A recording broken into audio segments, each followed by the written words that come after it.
Okay, and we're live. Hello, everyone, and welcome to episode 36 Hi, of stream. Descent into Avernus. By the way, I Yes? filled out my features and traits for the most part. Ooh, awesome. Let's jump right in. I'll go pull up Yep. your thing real quick. Oh, I have a copy of it, so I don't think it would show on yours, Oh, but if you made a copy, then yeah, can you send that link to me? okay. Thanks. Yeah, and I'll bookmark it. And then if you copied it, then it's already got all the stuff that I changed. You don't even have to give me edit rights. I'm going to request them, though, but you don't have to give them to me. I don't really know how to. Or you get an email. Uh,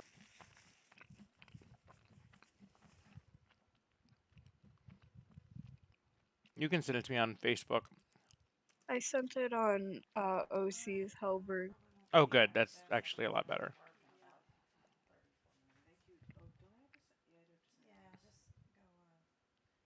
Uh, okay. I did request access, so now you should get an email. So go check your email, and then you can just click accept or whatever. Share. Hooray, it's been shared. Okay, that should work. Yep. Awesome. Okay, so I'm gonna actually delete this other one from my bookmarks. And then I will add copy of Scree, which I will just name Scree. Great. Cool. One sec. Let me put it up on the screen.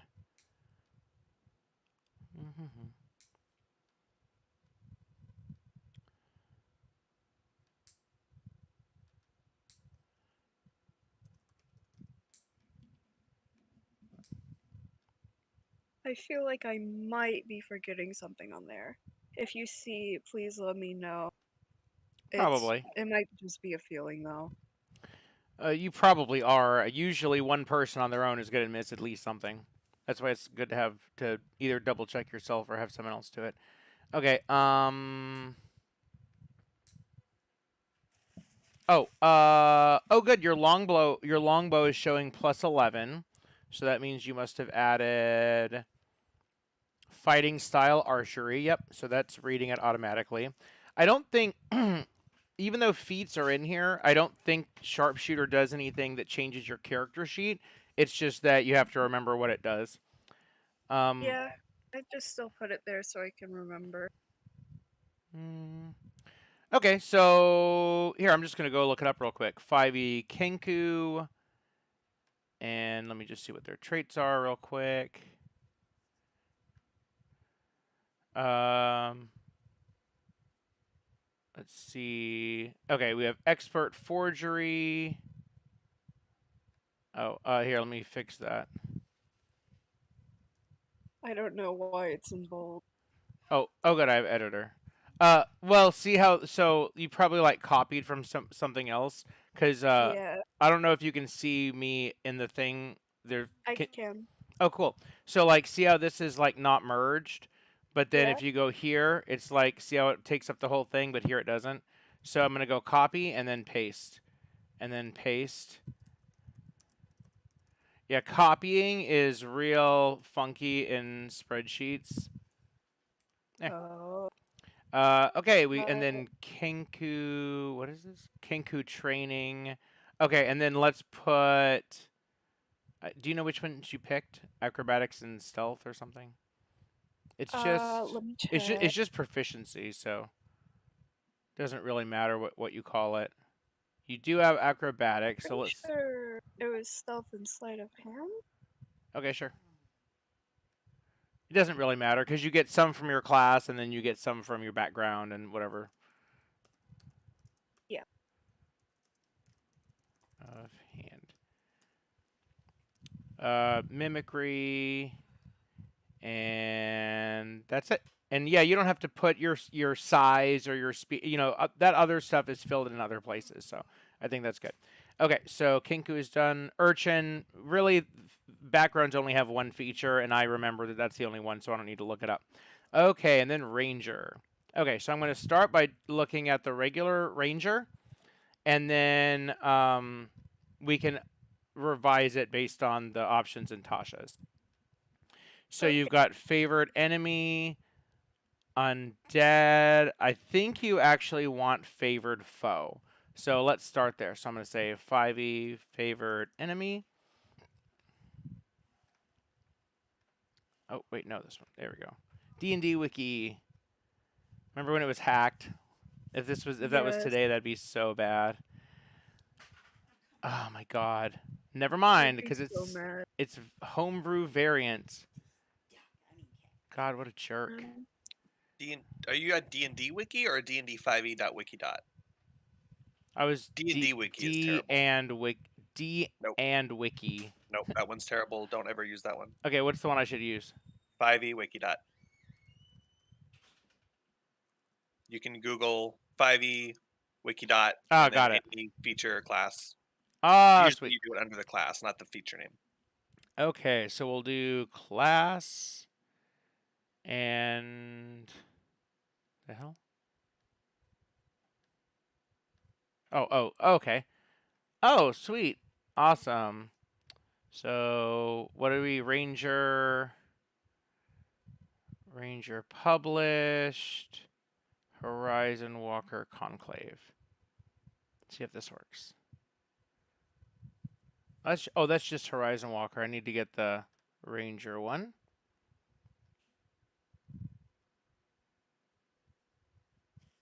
Oh, but wait. Oh, does it tell me? Oh, I just have to scroll down. I'm an idiot.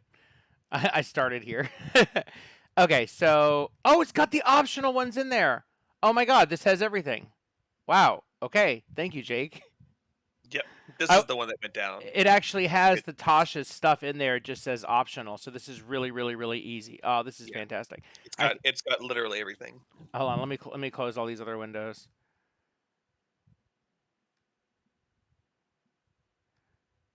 Yeah, it actually has everything. It's some of those websites it's like only a sample or whatever. Okay.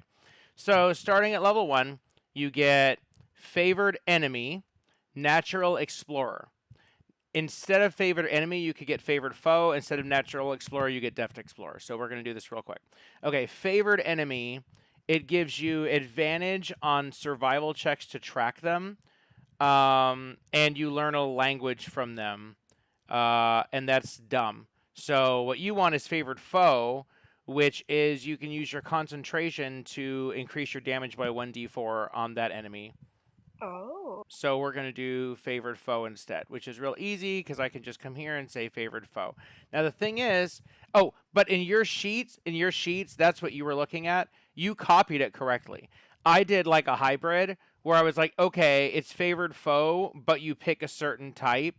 And now I don't want to do that anymore. I want to just stick to the books because that way I don't have to log any of my homebrew stuff. And favored foe is pretty cool. So favored foe, it's when you hit a creature with an attack roll, you can mark that target for 1 minute until you lose your concentration. And every time you hit it, you do an extra 1d4 damage. I use that on Christia, and it's super sweet. It's actually way OP. You end up doing tons of damage. You only get to use it once per proficiency bonus. You have +3, so that basically means you get to use it 3 times a day. So 3 times a day, it's basically a miniature Hunter's Mark. So now you don't have to waste any spell slots on Hunter's Mark. Hunter's Mark is the same thing, but it's a spell slot, and it's a d6 instead of a d4. So if you want, when you level up, you could actually, you don't have, I'll give you leeway to, when you level up, I want you to pick your spells, and you're supposed to, you can change spells when you level up too. But if you actually research it later and want to change a spell, then that's fine. But you have to pick something today, and then later on, you can change it.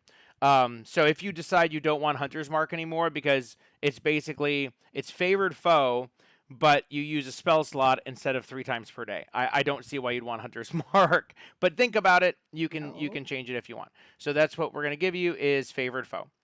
All right, next. Thank you. Sure thing. Okay, so next is Natural Explorer. Natural Explorer is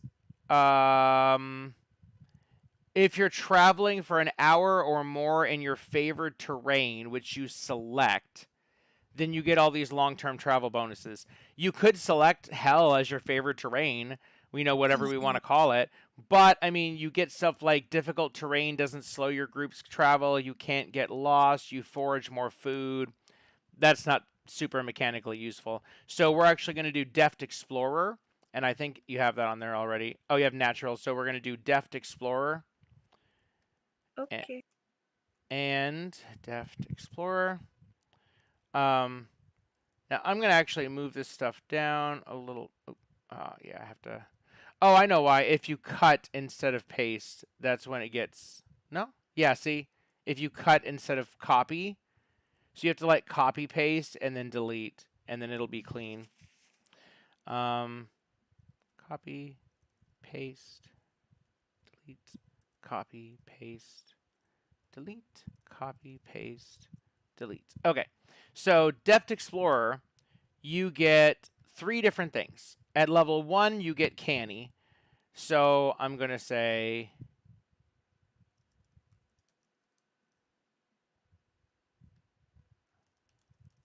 and then at level and Canny is you get 2 extra proficiency bonuses. So and I don't want to pick those right now. Let's try and actually go quick on this. 2 extra proficiency bonuses. You get. Oh, 2 extra Sorry, you get got 1 2 languages and what's the thing called? Expertise in 1. That's why you have 3 expertises. So I'm not adding it. Doesn't matter. I did earlier, but now I'm not going to because I don't want to keep doing every little detail.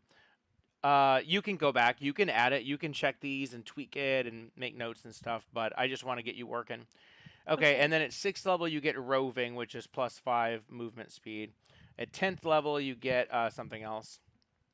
So we're gonna say Canny and Roving. Nice. Okay, and then I'm just going to keep going through the actual ranger stuff and then look at the archetype. Okay, so next is fighting style, which you have fighting style archery. Yes. Oh, that's crap, man. Okay. Fighting style archery. Next is spellcasting. We don't need to add that. Spellcasting focus. We don't need to add that. You should be using like a sprig of mistletoe or holly or something like that when you cast a spell that uses a component. So if I don't even think you have any spells that have components, but in the past, Rangers kind of had a gap to where you had to have a component pouch, but you don't ever get one, and you haven't bought one. So basically, you can't cast any spells that have components. So instead, you can just say that you have a holly branch with you, and you can, if you have one hand free to grasp it, you can cast a spell. If you want it to be a different magical sort of plant thing, then you can change it. Okay, I'll keep it as Holly. Level 3. Okay, cool. Level 3. Yeah, you could put it as an item if you want. I mean, you do need to have that, but I'm not forcing you. I'm not checking items right now. I'll do that next time. Okay, primeval awareness. I think we actually want primal awareness, the optional feature. Yeah, primal awareness. You use a spell slot to sense if a certain type of creature are nearby, and that's a waste of a spell slot. So instead you get primal awareness. Primal awareness lets you it gives you 2 additional spells that you can cast, but also you can cast each of them once without expending a spell slot. So that you have 2 extra spells that you can use. So, and it's per long rest. So that encourages you to cast these spells because they're basically free. So we're going to call it primal awareness. I would, if we're accepting input, I would disagree with that. I think primeval awareness is stronger because it's more Oh. like paladin sense. You get it. You can detect other types of creatures, aberrations, demons, fiends, undead. Speak with animals and beast sense suck. And also, you say long rest as if we get long rests a lot. Good point. I would vote for primeval awareness because it would allow you to sense fiend within a mile. It doesn't reveal their location My. or number, so it would be up to you whether you want to be able to cast. Let's see, additional spells, and you still have to use your spell slots to cast the spells. So it's either you have a unique ability that you can use to cast with a spell slot, or you also know speak with animals and beast sense, but you don't get to cast them for free. It I don't says think. you can cast each of these spells once without expending a spell slot. Once you cast a spell this way, you can't do so again until Oh, you finish a long rest. they put that text At at the the bottom bottom, of the yeah. table. Oh, that's annoying. Okay, so But yeah, you're right. that's You're right. fair. The long rest. I'm starving you of long rest. You only get long rest when you return to the Wandering Emporium, basically. So you wouldn't be able to use it as much. It's mostly a question of the creature types and stuff. Because beast sense it's basically beast sense, but for other. Oh no, beast sense is you touch a beast and you can see through its eyes, which is weird. It's kind of So cool. Trust him as I a mean, beast. yeah, it's it's not necessarily worse. It's just being able to sense those types of creatures would be useful. But also, you know what? We also have a fiend with us, so it might not be that useful. Every time you use it, it would trigger. There's a fiend within a mile somewhere. So yeah, never mind. I'm just making sure we're considering that. The other ones I haven't said anything because they've all been better. Primal awareness is fine. Yeah, I want primal awareness too. So Okay, cool. Sorry, I was eating while you were discussing. Yeah, actually, I would prefer to not give input. Um, I have to by default, so it'll be something there. But I would rather you discuss with your party and then make the final decision. And I won't argue against any party members about a choice that one of you guys makes because I'd rather you guys decide as a party. The DM, it's really not good if I'm making choices for you because I know what's coming up. So I can either Yeah, help you or hurt you or make you it can funny for me, most likely. point out things that we might not have thought about, like, oh, don't forget you can cast it for free every rest or whatever, every rest. But you're not necessarily going to say ways that we could use it or whatever. Mm-hmm. So But let's anyway, I say. mean, we're just transporting things from one sheet to another. These are just things that we're going over while we're doing that. So I wanted to Mm-hmm. make sure we were considering them before we make it permanent. Permanent. What was the other one? Speak with animals. Yeah, yes. well, that's kind of nice. We haven't really ever had a chance where either of those things would be super useful, like as a spell. But You could the if you have. the Here's the thing. Here's the thing. Here's the thing. I have a little rat. I have a little pet rat Yeah. and a basilisk.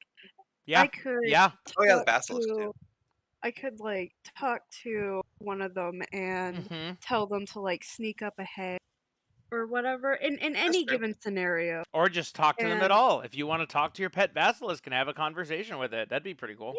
yeah, that would be awesome. And you could like sneak on ahead as a little rat and see what's in another room, for example.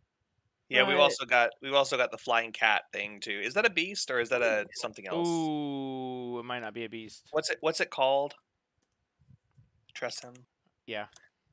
Yeah, both of those things I didn't consider. I like the divine sense thing, but also just the fact that it's within a mile kind of makes it less useful.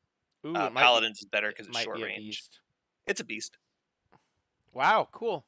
So yeah, you could cast speak with animals is the less useful one, but beast sense isn't bad. I thought beast sense was sense beasts within range, but when I read it, it's actually Like the one where you EverQuest. see through its eyes. Yeah, so it's not that bad then. Cool. So now this is the cool part. So watch this, okay? Because this is what you should do. So see how I'm yeah. highlighting speak with animals? Okay. In fact, I'm going to do it like this. Let me change this.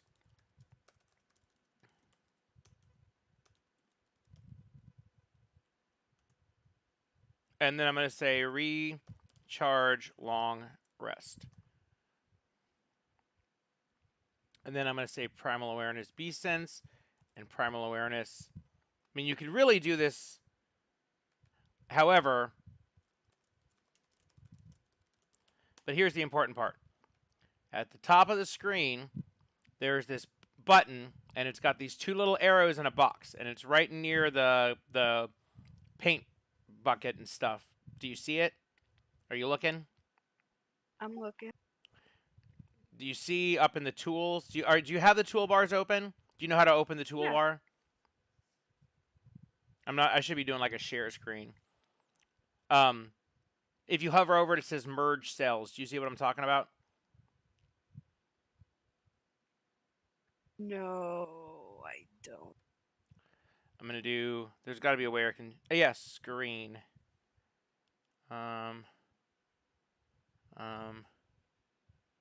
This one. Oh my god. Oh my god. I don't want to go live. Okay, can you guys see my screen? Yes. Okay. So. Oh my Oh, god. I see that, but it's like blocked out for me. So look. When you.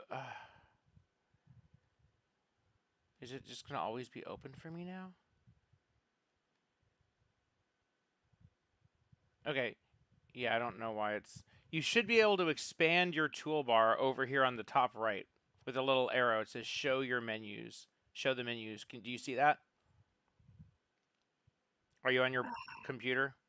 Yes, I do see that. Okay, click show the menus.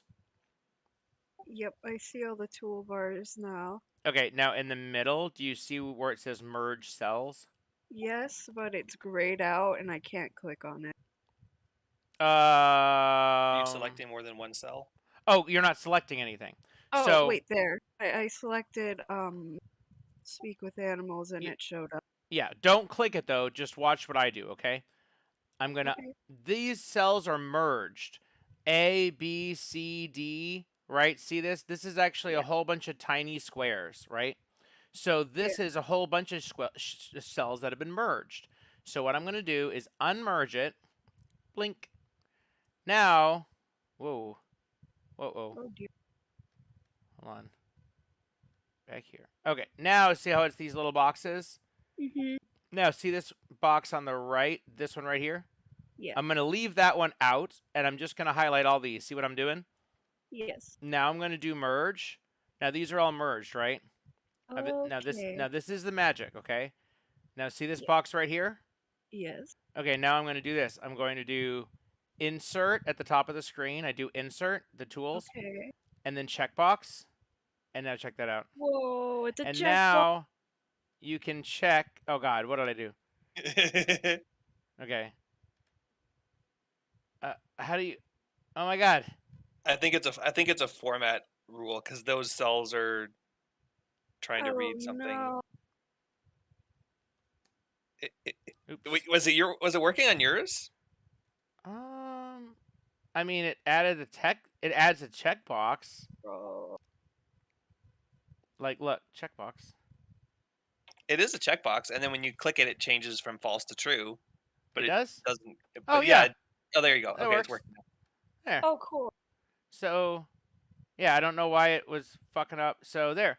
Now, I mean, you could just uncheck it on Awesome. accident, so don't do that. But now what you can do is recharge long rest, and it's like, oh, I have that available, and then, okay, it's used.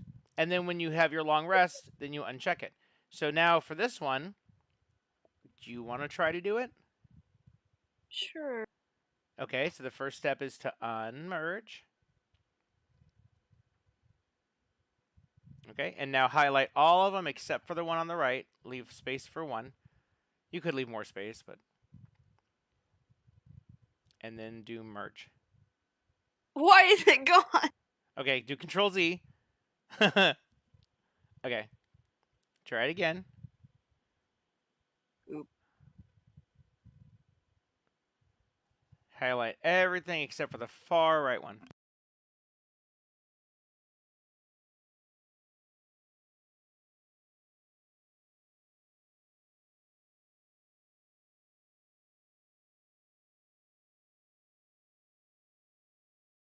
It's there, but everything else disappeared again. Man. I don't think you're merging right.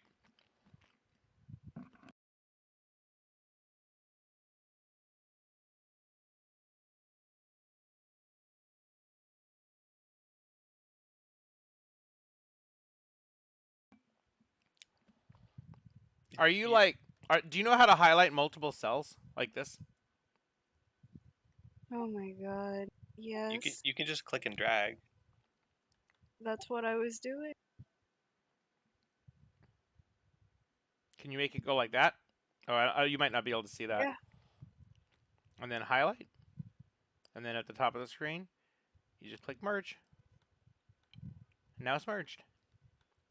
You did that, not me. Oh, really? Yeah, I did not do that. Nope. Nice. No, I was Okay. I was saying it and I was gonna do it, but then I noticed that it happened and I didn't touch it. Awesome. Very good. Now you just basically got 2 new free spells because now you can actually use them. Sweet. Woo. Totally worth it. Okay. That was worth 40 minutes of your time. Yeah, the stuff I did earlier was way worse. Oh my god. way more boring. Okay. So we got Primal Awareness and Ranger Conclave. Okay, so let's jump over to Did I Horizon not Walker. Huh? I'm surprised I didn't add that. I missed it. But Oh, yeah. You're right. So let's say Ranger Conclave Horizon Walker. I mean, that's really just a note. Oh, no. Okay, Jake, how do I do it?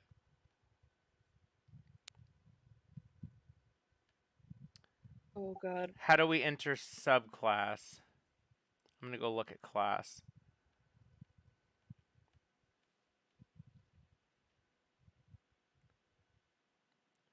If you are adding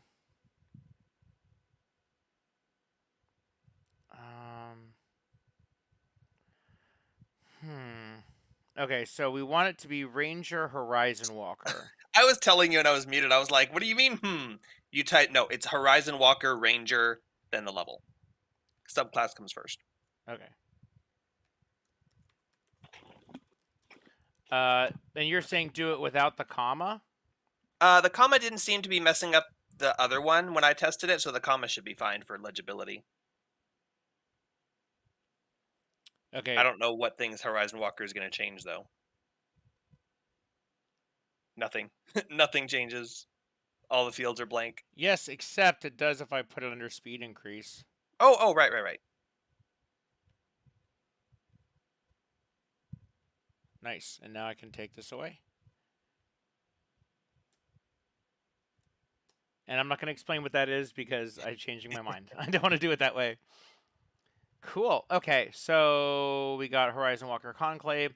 Okay, so we get the first thing you get is Horizon Walker Magic. You learn an additional spell when you reach certain levels. Okay, well we already have that. So, but I'll go ahead and put it here. I'll say Walker Magic. That's what it's called. All it means is you get protection from evil and good, and let's make sure you have the other one, Misty Step. Yeah, you got both of those. It's you don't get to cast it for free or anything. So, okay, next is Detect Portal. Detect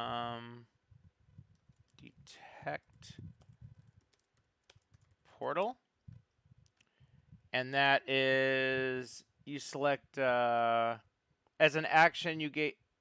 Yeah, you detect the distance and direction of the closest planar portal within a mile.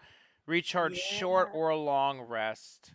And so it's only once, but it's once per short rest.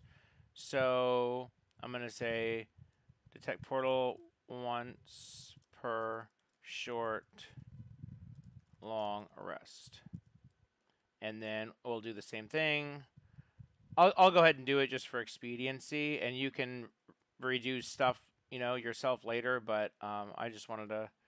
If you do it once, then you'll know how to do it. Boink. Cool. All right, detect portal. Next is planar warrior.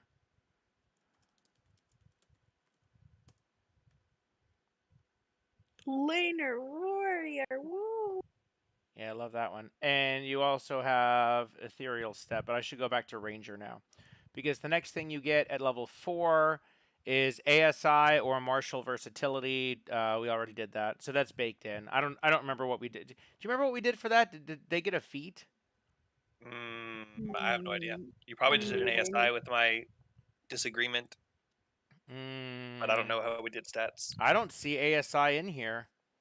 Nothing's written down on the physical stuff. I can't I find don't. anything. I don't think. Oh. I don't think we ever picked. I don't think we did anything. Wait, that can't be. No, no, no. It's got to be in the. It's got to be in the stats because they started at level 5. I statted it as a level 5 ranger, so Oh. it's already built in. Okay. Okay, good. Okay, so it's level 4. Level 5 is extra attack. You put that on there. Oh, I saw you put ethereal step 2, and then favored enemy improvement. Natural explorer improvement. Do those count? What do we do? We did deft explorer, which okay, yeah, you got that improvement. You got roving, and then favored foe. Oh, whoa! The feature's extra damage increases when you reach certain level. At 6th level, it's 1d6. Whoa, that's nice. In fact, I'm gonna put that on here. So let's put it under favored foe, and we're gonna say 1d6 so that you remember that that's your bonus damage. Oh, in Cool. fact, I'm gonna put this C by it too, so you remember its concentration. I also did that for your spells because that's a really important thing to remember. Are we done? Rogue, you put sneak attack. We're gonna say that it's 1d6. Thieves can't. Did you spell it that way on purpose? Yes. I'm leaving it that way. I think that's it. And then your spells we looked at already. Okay, I'm done with you. Awesome. So that is your character sheet. Cool. Thank you for helping me. You're welcome. And now you've got all your abilities really easy to see, easy to use, easy to track. Yay. And soon we'll be able to play. But first, Zach, do you want to go over your character sheet? Or would you allow me to go over your character sheet? Okay. Okay. So, oops, let me hide these. Oops.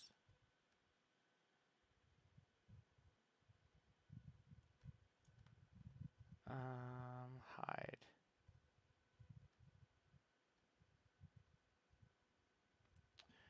Okay. Oh, Scree, you actually did have personality traits, ideals, bonds, flaws written down on your sheet.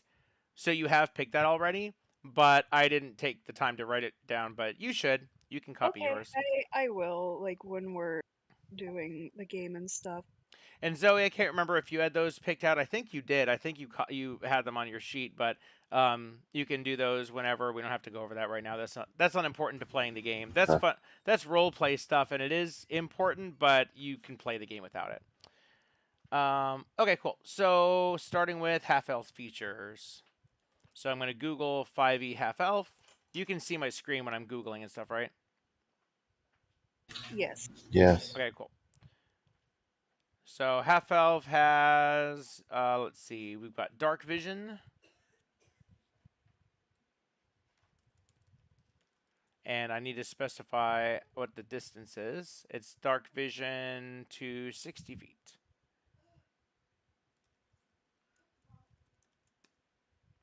Ew, that's ugly. Put a space. Okay. All right. What else? You see, I don't have to put the age or the size or the speed. Like, that's all baked in. Oh, we do need Fey Ancestry, which is that you get advantage on saving throws against being charmed, and magic can't put you to sleep. But I'm just adding Fey Ancestry and it's up to you to know what that does, which you're not going to remember. So what you should do is whenever you're engaging your character, you should be glancing at your this one particular part of your screen right here, features and traits. Above, you've got your, your hit points and your skill checks and stuff for when you're attacking or doing a skill check. But when you're considering things or you're reacting to things, you should be looking here. So you can be thinking, I've got dark vision, so here's what I can see. I've got Fey Ancestry, and then you go, oh, crap, I don't remember what that does. So open a new tab and do 5e Fey Ancestry. Pops right up. Here's my half-elf, Fey Ancestry. And there it is. You have advantage on saving throws against being charmed, and magic can't put you to sleep. Now, you might want to add a note if you wanted to. You could say, oh, can't be charmed /sleep. You could do that. Like, I don't want to do that for you because if I'm making notes for a player of them, that they are meaningless. It'd be like giving a talk at the Kingdom Hall and someone else wrote your notes for you. They're not going to help you. Like, that's just another thing to read. But if you make your own notes from the things that you're reading or that you want to say or the thoughts that you have, you can just glance down and be like, oh, yeah, that note, I remember that. So if I make any notes for you, it's not going to help you. And in fact, it would make it worse because then it would just be more stuff to read. If you make the note, then it's not reading. It's just like a reminder. So I'm just going to put Fey Ancestry.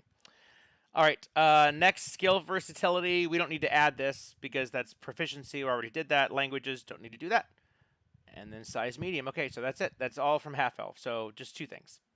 Haunted one. So again, I'm going to go to go to my window, and I'm going to just type 5e Haunted one. And because Wizards of the Coast is pretty cool, you can pretty much just type 5e, and you can type anything after that. Any class, any feature, anything you need to know, you just go Google it, and it just pulls right up. And for Haunted one, we get languages, already have that. Proficiencies, already have that. Equipment, already have that.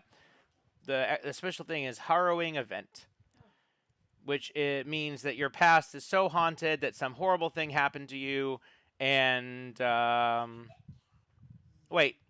Oh, this is like flavor. You don't need that. I mean, you should, but the feature is called Heart of Darkness. This makes it so that people can look in your eyes and see the horrors that you've seen, and they can perceive the horrors that you've seen, and they'll tend to be nice to you or give you, like, what's it say? They will extend every courtesy and do their utmost to help you, unless you pissed them off.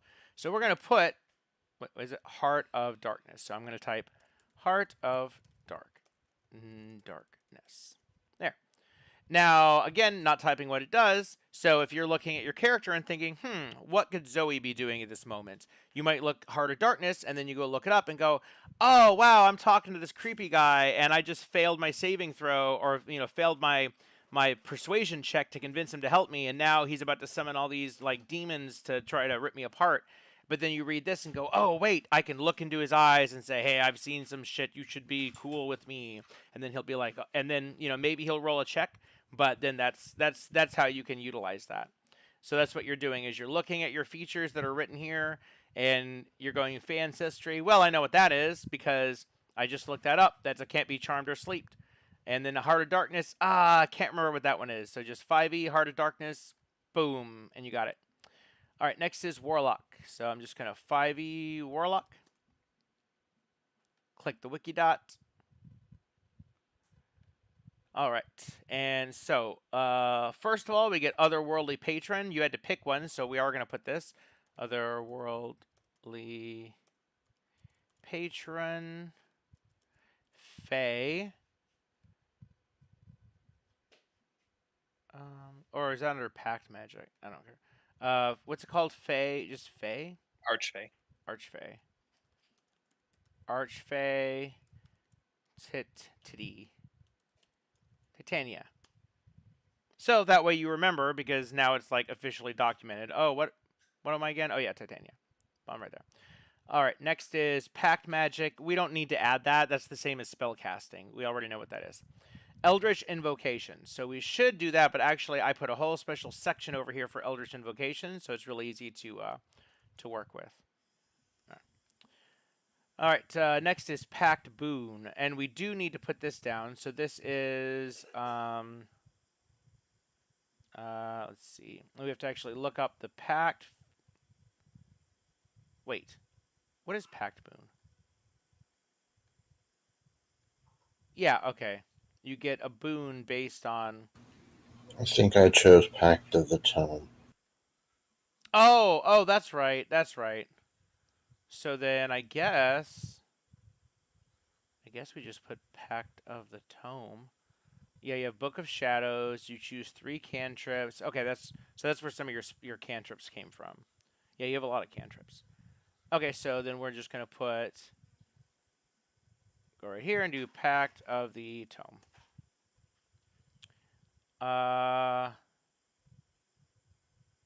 Yeah. Okay. Back up.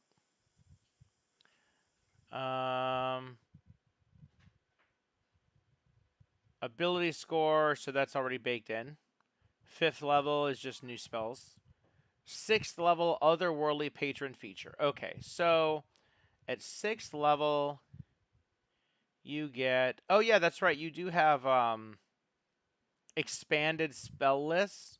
So remember, when you're selecting spells, you don't just have to look at the normal warlock list. You also have these as options, which yeah, I think you. Well, anyway,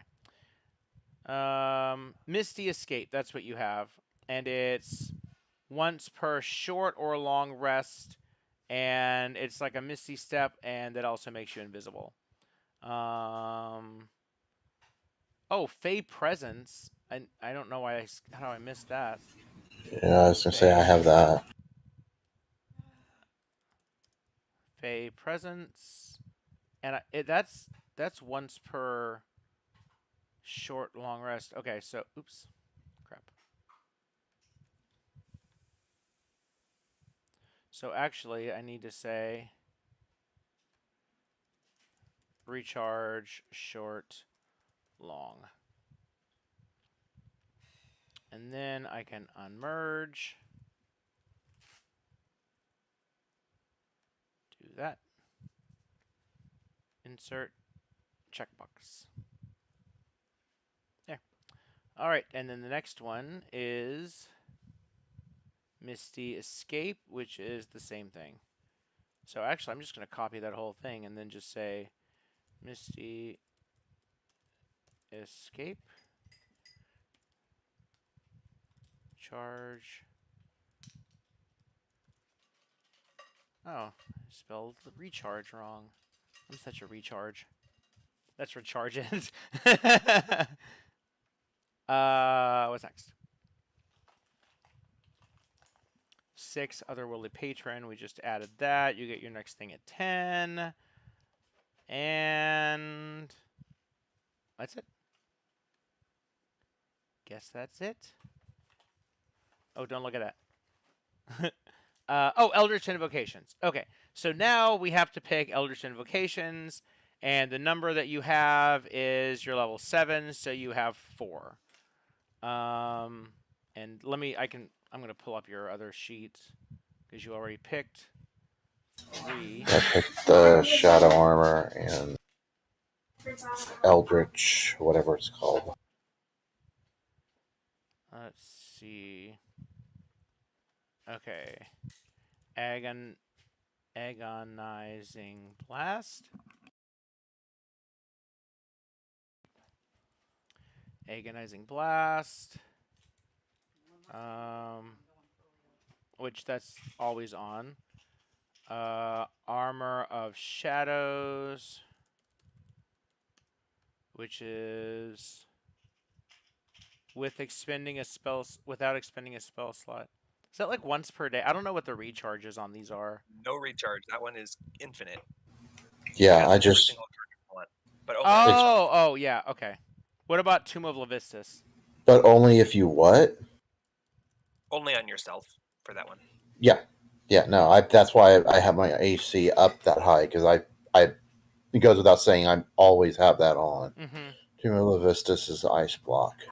What's the recharge on Tomb of Levistus? I don't remember.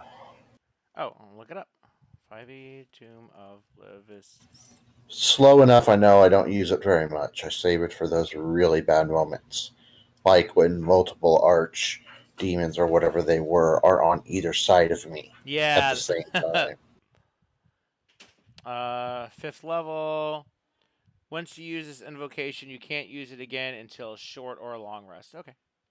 So that is short or long. So this one, I will make a checkbox. I mean, you really don't need that many. I mean, I don't know. Kind of feel like I do it on the far right just so the checkboxes are aligned. Oh my god, Otherwise, they'll be fine. staggered. I mean, it depends on how you want to do it, but I thought of that too, and I did. I chose to do it on the far right. On Toddy's character sheet, when I have some stuff that's like that, I highlight all of them but either 1 or 2, depending upon the width. You could make it align to the left of the actual ability name. Actually, I'm gonna go. I just did all mine while you were doing left Scree's would be sheet. I'm better. gonna go in and change mine for that. Yeah, but I don't want to change all those. Yeah. Okay, that's it, and then you get one more. So I'm just gonna put wait, because you already had, right? Hold on. Okay, you're level 7, so that's 4 invocations. Yeah, when you level up, you get another spell, but you your last level up, you were supposed to take an invocation. I feel like I know that we talked about it, so I guess we just didn't decide on one. So for now, I'm just going to say one more invocation. But I think we need to put something down when you do the long rest, and then you can change it later if you want. If you research it and pick something, but it would just be way better for you to look there and go, oh, I want to use Trickster's Escape. I can cast Freedom of Movement once on myself without expending a spell slot. So I'm going to touch the ropes that are binding me as I'm imprisoned with my friends and loose them on myself, and then I untie my friends, and then we all escape. Like, that would be really awesome. But if you look at your sheet and it says pick an invocation, in theory, you could pick any invocation at that moment, but that means you'd have to go and look at a list of every single invocation. So it'd be like, uh-oh, we're trapped in a jail cell. What should we do? Wait, I haven't picked an invocation. let me read through all 30 invocations and see if one of them is useful for this moment, which I would actually be fine with, but it's not going to happen. What is going to happen is you just won't get any benefit at all. And if you don't take Trickster's Escape, you could take Undying Servitude, which would let you animate the dead. And then you look in your opposing cell and go, hey, look, there's a skeleton in there. I cast it on that skeleton, and then he's going to untie my rope. So, like, having any of these is literally better than not having anything. So we'll just pick something, and then if whenever you pick something else later, we can just change it. But for now, I'm going to leave that blank. Last thing is bards. 5e bard.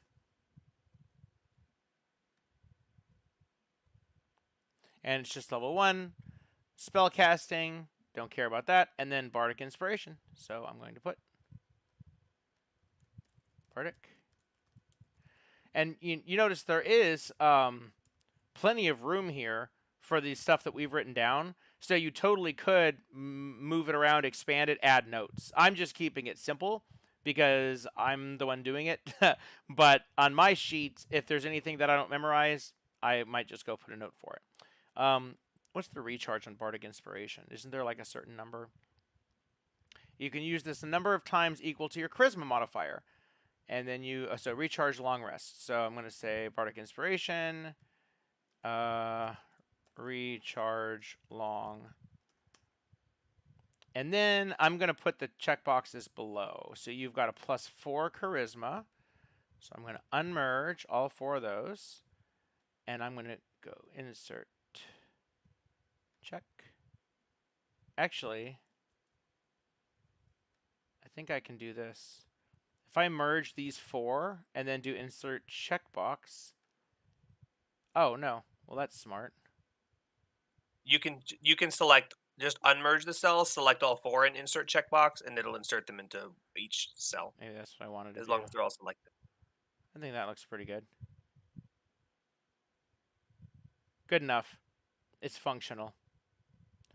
Um.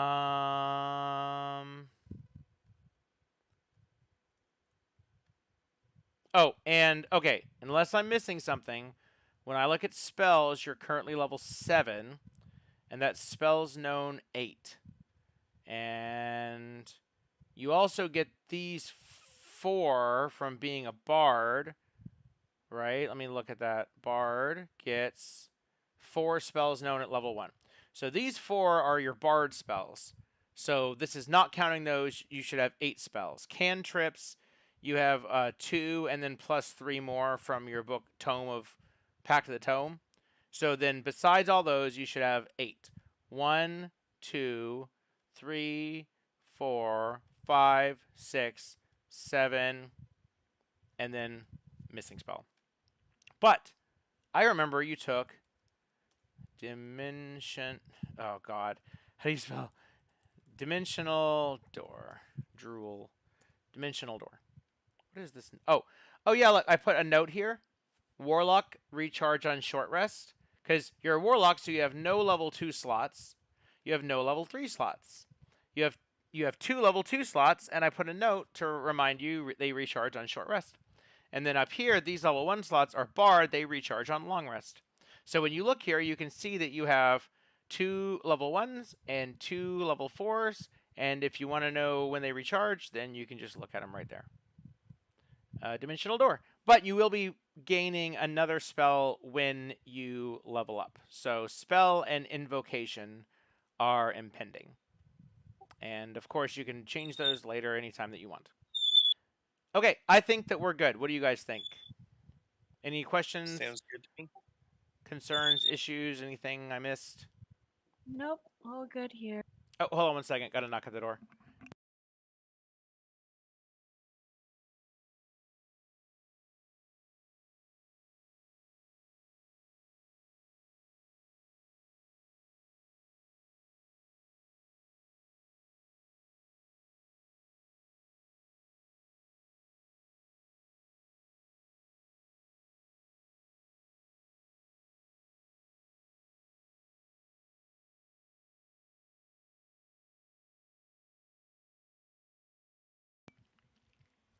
Okay. Oops. I don't think I need this. Oh yeah, I didn't have any of my game stuff up. Let me pull up my dice roller.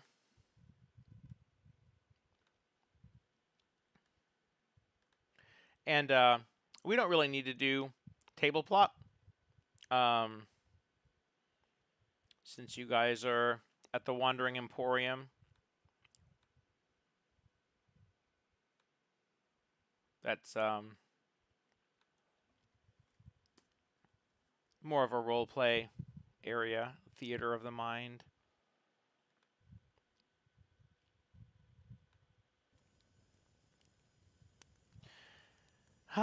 Okay. When we last left our adventurers,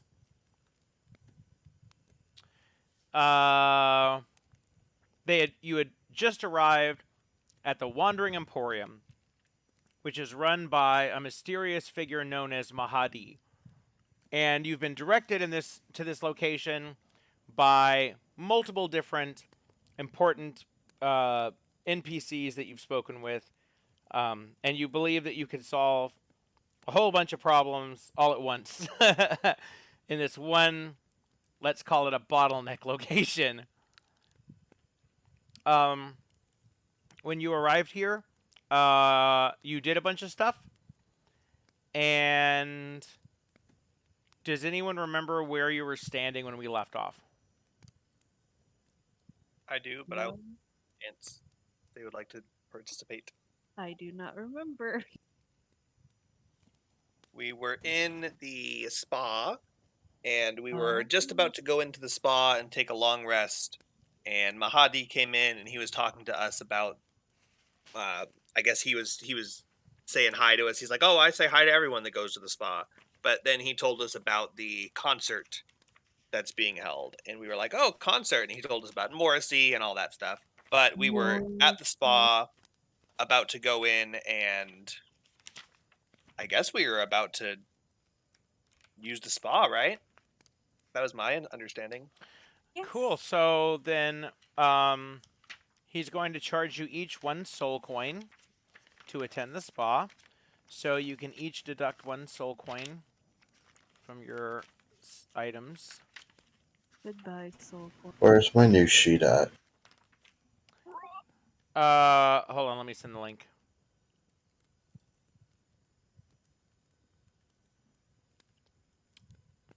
Oh, I'm going to stop sharing my screen on Discord so that you don't start seeing all of my notes and shit. Stop streaming. There. Much better. We had, for the soul coins, we had Shora use them, so we still have our current same number. But it comes out of Shora's total. Oh, good. Yeah, because Did we she's decide that Shora is going to rest with us too? I guess, since it's only 100 gold. I don't remember. Scree. Are we letting Shora rest with us for carrying the soul coins? Because Shora deserves better, so Fine. Shora should be able to rest. Just this one time, but otherwise she's gonna have to earn her own soul coins. So, my tracking is we all have our maximum, and Shora's carrying 7. I don't believe I subtracted all of them yet. But either way, our coins aren't going to change. We're taking it out of our stash. Our stash mule. So I'm updating Shora to 3 soul coins, which is still oppressing her very will to live. But what's her constitution? I think it's +1. Yeah, we might have to split them up between Lulu or something. Lulu will not hold any. I didn't think so. I think we already asked that before. Nah, she won't hold them. Yeah, +1 constitution. She's 12. Okay. I guess. 1 constitution is really good for a 12-year-old. 10 is a standard adult male, and she's 12, and she's got a 12, so. True. I shouldn't say adult male, just like healthy adult male. Oh. It depends on what edition you're playing. I mean, technically true. In older editions, there were different strength thresholds and maximums for men and women. Problematic. But not Very totally not totally inaccurate. I mean, just there's more nuance than that. They just needed to make more tables. I don't think we spent a soul coin. We had 8 when we came into the city. Did we spend one anywhere? I thought we did spend one. I think we were discussing how many people were going to rest, and we said just Scree, and then I ticked off 1 down to 7, and then afterwards we discussed that we should all rest, and then I changed it because I have written 4. We had 8 in the pouch, and then each of us had our maximum. You didn't use 1 to come to the Emporium? Oh, we did. Is that right? That might be the one I'm thinking of. That was it. Thank you. That's why I was asking. I was like, I know we ticked off 1 somewhere, but we were discussing spending them at the end of the game, and so I wanted to make sure I wasn't cheating myself out of 1. That was it. So yes, you are correct. Well, that's a helpful thing about us both tracking it, is if we both have the same number, it's probably right. Yeah. Cool. Okay, so you deposit 4 soul coins into the eager palm of Mahadi, and he gathers them up and clinks them into his pocket with a smile and says, "Ah, how excellent!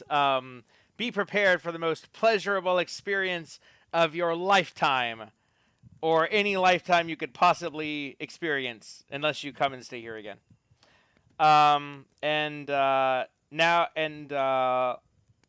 Let's see. And then Elizabeth, you recognize her as an Aranese. Yeah, Aranese. Because you encountered one earlier. So she's the same species. And her name is Elizabeth, and she's his assistant. She says, "Elizabeth, take these guests through the chambers of pleasure. And each chamber that exists inside Infernal Rapture is created for a specific purpose. When that purpose ends and the occupants of the chamber leave, then that room ceases to exist. Unless I deem otherwise," he explains to you. Let's see. Infernal Rapture is exists in a demi-plane, so it does not actually reside in the Nine Hells. In fact, you could actually use it as a meeting location with someone who's in another plane. Like, let's say you want to meet with someone on the material plane, and they don't want to travel to hell to see you. You could meet at Infernal Rapture as like a neutral location. That is why the food in Infernal Rapture tastes good. All other food in Avernus, no matter how carefully it's prepared, tastes like ash and soot. But Just like my mother used to make. yeah. Oh my god, the And steak. Oh my god. I was like, wow, I don't like steak because this is pretty disgusting. I'm pretty sure I told you that's not steak anymore. She thought it in the sink all day.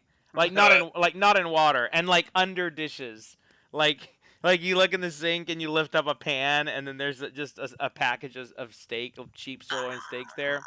And then when she cooked them, it was just in the oven all the way. And you're like, the broiler, right? No, no, just 350 on a baking tray. In the oven it goes. Salt and pepper, nah, you can add that at the table if you want. Think about that tasted. Or didn't. Uh, um, Trump probably would have liked it with ketchup. yeah, you just add ketchup and it's good. What are you talking about? It's delicious. Okay, so the way it works is you're actually paying for the meal with your soul coin. And then along with it, it comes spa services. So let's start with the food. Yay. Elizabeth brings you into the next room, and you see this ornately decorated, beautiful, luscious dining room. And there's a table with chairs, but also along the edge of the room, there are various couches and divans and every possible. There's pillows and cushions to lounge on. Like any possible way that you would choose to recline exists in this room. There's even beanbag chairs. wow. And Elizabeth walks to each of you and hands you each a menu. And says that whenever you've chosen, take as long as you like, and she will get it for you. And I'm sending you the menu right now in Discord. Wow. Oh, wait, this is OOC. Don't want to do OOC. In-game Hellsburger. All right. And that's what the menu looks like.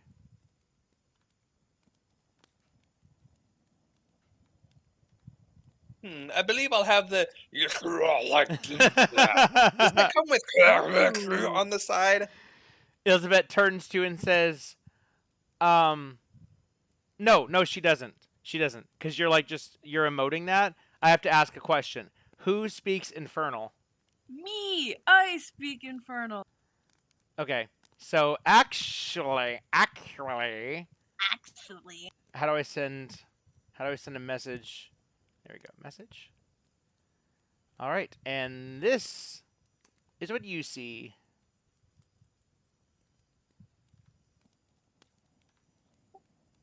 Oh, wow.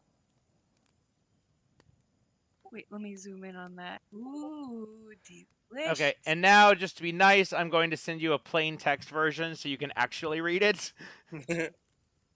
I gave her a version that is translated, and it's from the book, but it's a poor quality scan, so you can't read it. It's so hard to read. Yep, It's which so is funny hard. that the demonic one is actually really high quality, and you could read it, but you can't because it's not in English.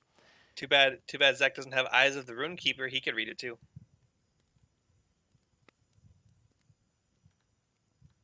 Yep, Zach, you don't speak Infernal, right? I'm looking. Wowee.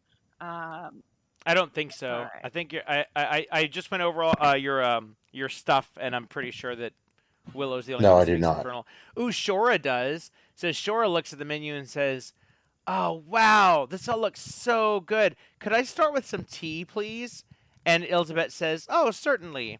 And she walks over to a I don't know waiter terminology, but like the wet bar area where there's like drink like pitchers of water and carafes and teapots and such. And she gets a teapot and she pours it in the manner that one would pour tea. And she brings it to Shora, and she says, "I added a little lemon to it. This is oh, fuck, Scree. What's the herb that you got? The blood one? Let me see. Blood thistle, blood vine."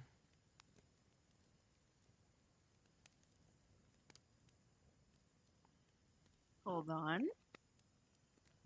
Uh, Is blood something? I know that. Exotic tea randomizer. It just all this other stuff is like so detailed, and then it just says coffee and tea, which I guess is the joke. But then it's not as funny if I don't have anything. It's bloodthorn vine. Bloodthorn tea. She says, "Oh yeah, the lemon goes excellent with this bloodthorn tea.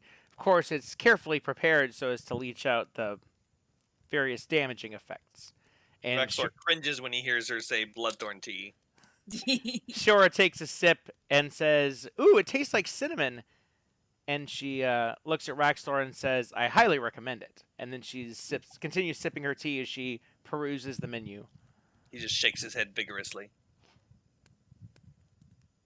Do you Ooh. have anything stronger? A little stronger than that? They've got to have alcohol. By the way, there's a whole page in the book that translates the script to Infernal. So that menu is actually accurate. It's just in English, but with Infernal script. Okay. Oh, good, so I can translate myself with the player's handbook.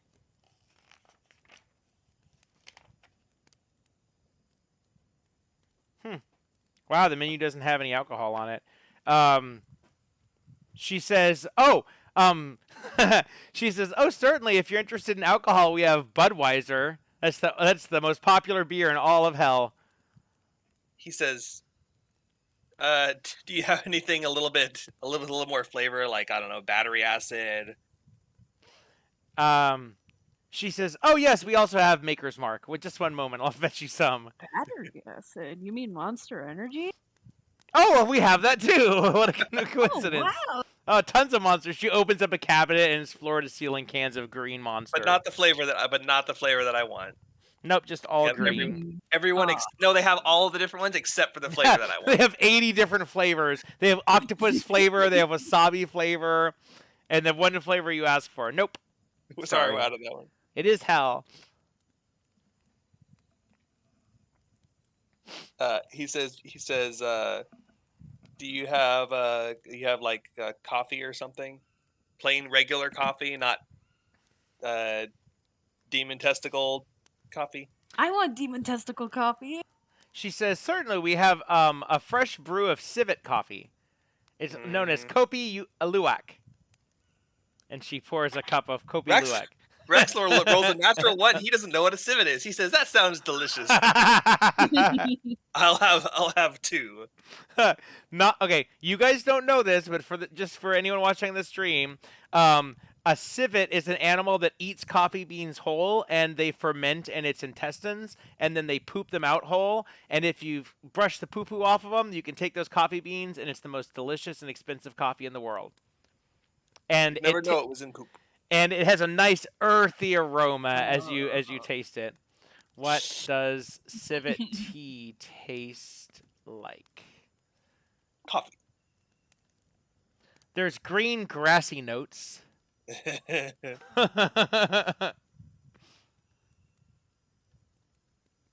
Taste.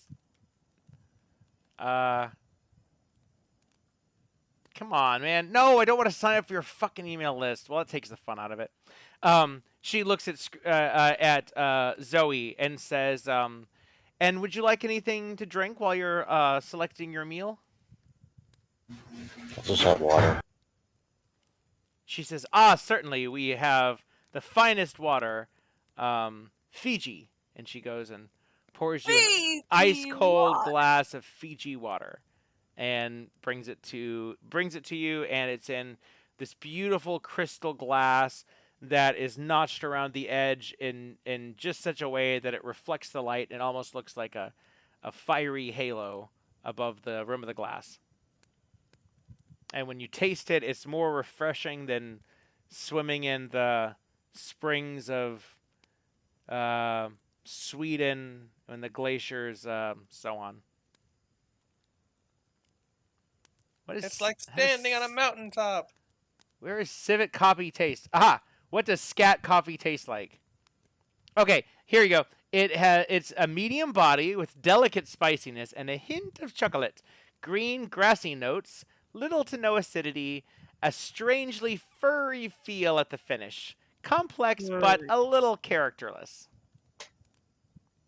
But overall, it's pretty good coffee. Have they brought it yet?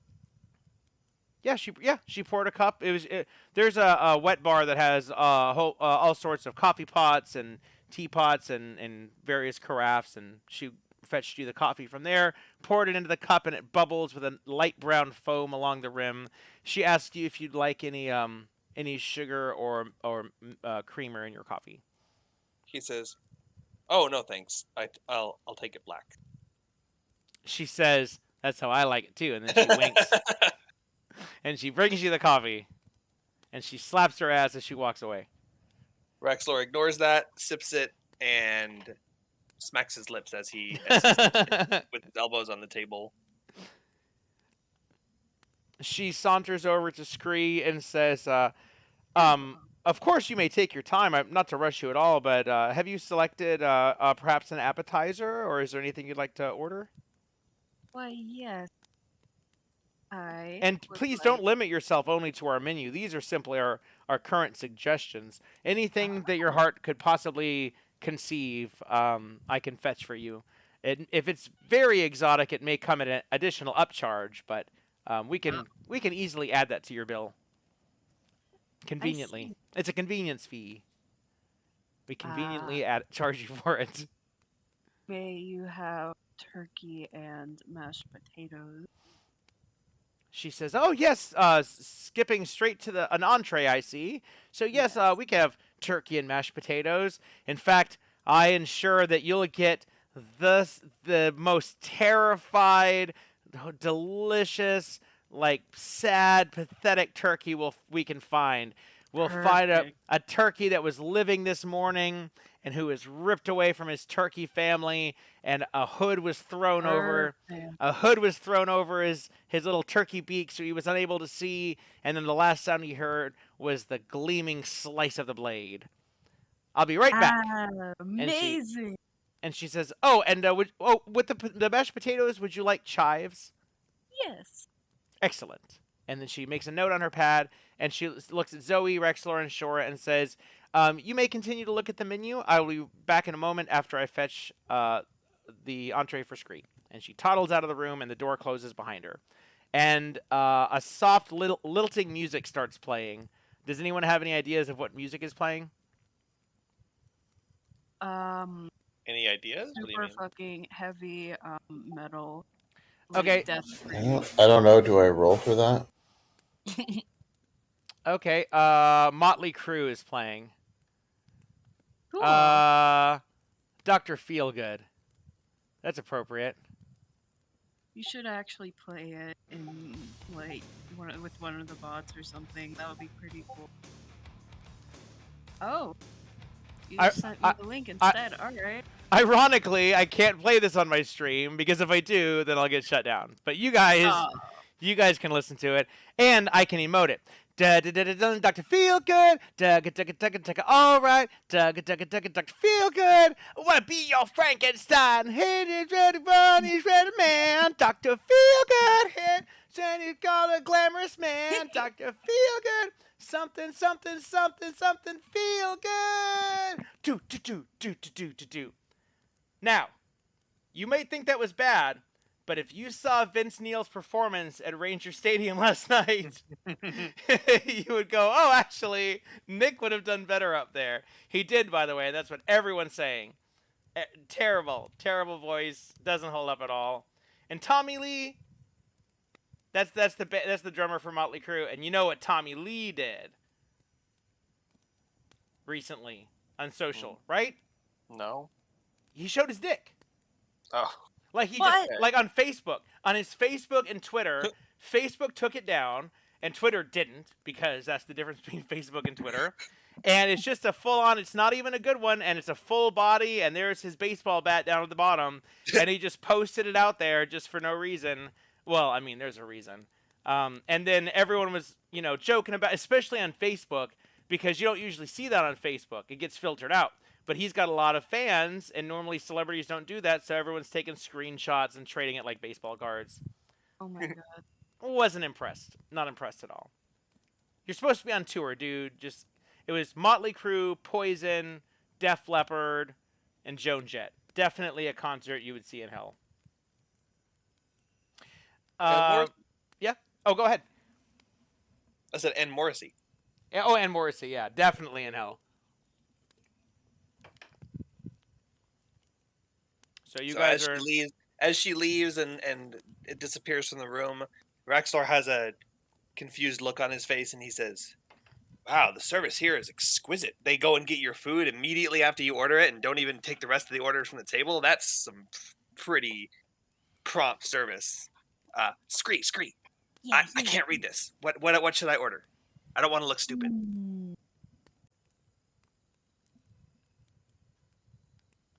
Okay. That was weird. Let me make sure my stream kept working.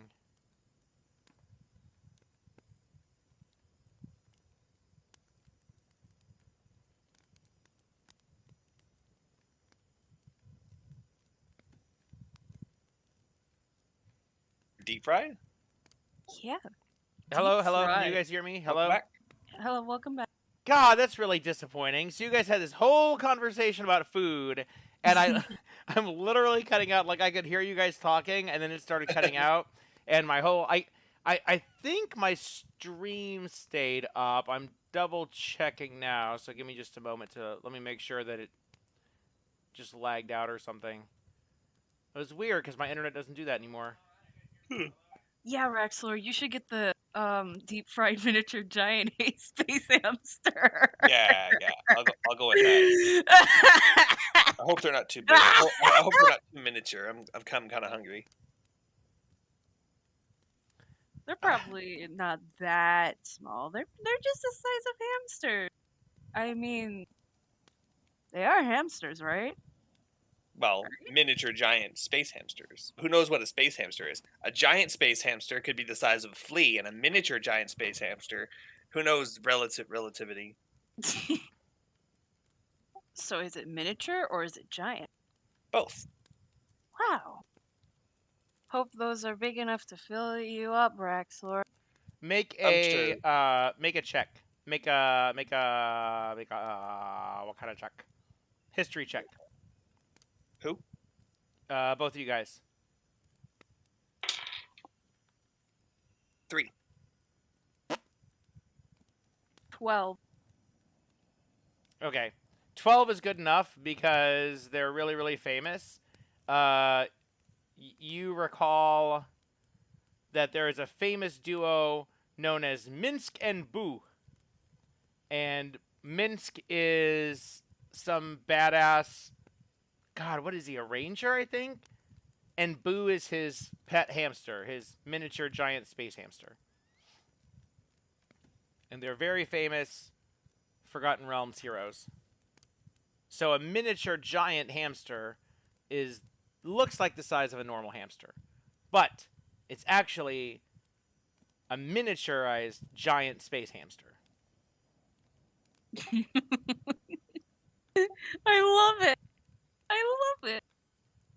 They were in the Baldur's Gate game on PC, and they're also in like a bunch of other lore, like books and stuff, like going back to the 90s.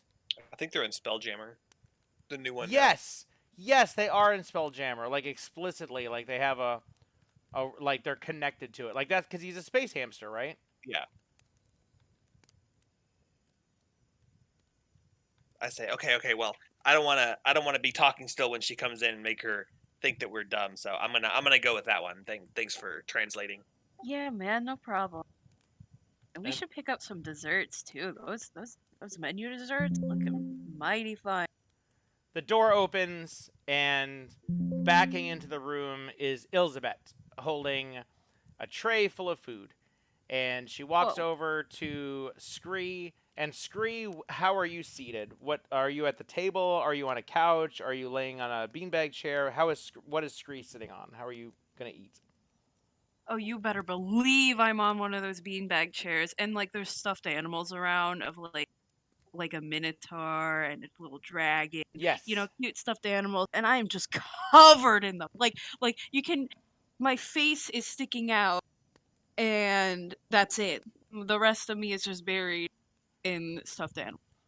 She unfolds a silver TV tray and sets it in front of you, and then on top of it places a platter of the most delicious roasted sliced turkey and mashed potatoes with chives that you could ever imagine. And Scree. the skin of the turkey is golden and crispy, Oh my gosh.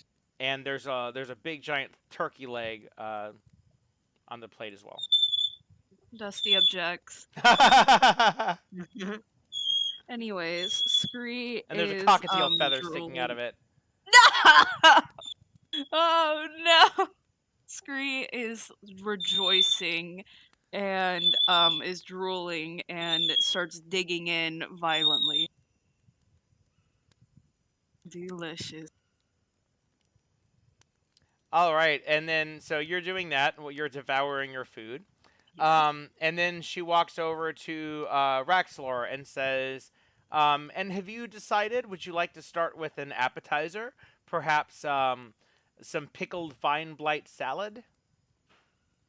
Oh, well, I'd like to go ahead and place my order for the entree now, but I would like an appetizer, if you have it. I didn't see it on the menu. I might have missed it. I'm gonna have the deep fried space hamster. But for the appetizer, if you have it, do you have those fish or those squids that are still alive when you eat them? Oh, if you know it. That's one of our most popular dishes. Can I get two of each, two fish and two squid? Make sure they're extra alive. Certainly, extra alive. Well, actually, we well, no, I'm not gonna do awaken animal. No. In fact, we cast awaken. No. No, because then there's That's so expensive. That's like 1,000 gold. awaken them just so that you can hear them begging for their lives. Gurgle, gurgle, gurgle, gurgle, gurgle. No, but they do soak them in a consciousness induce expanding marinade to make sure that they're very conscious of what's going on. I'll get that for you right away. And then she looks over at Zoe and says, "So sorry for the wait, ma'am. Let me just go fetch this other person's dish, and I'll be right back to take your order." And she prances out of the room, and the door closes behind her.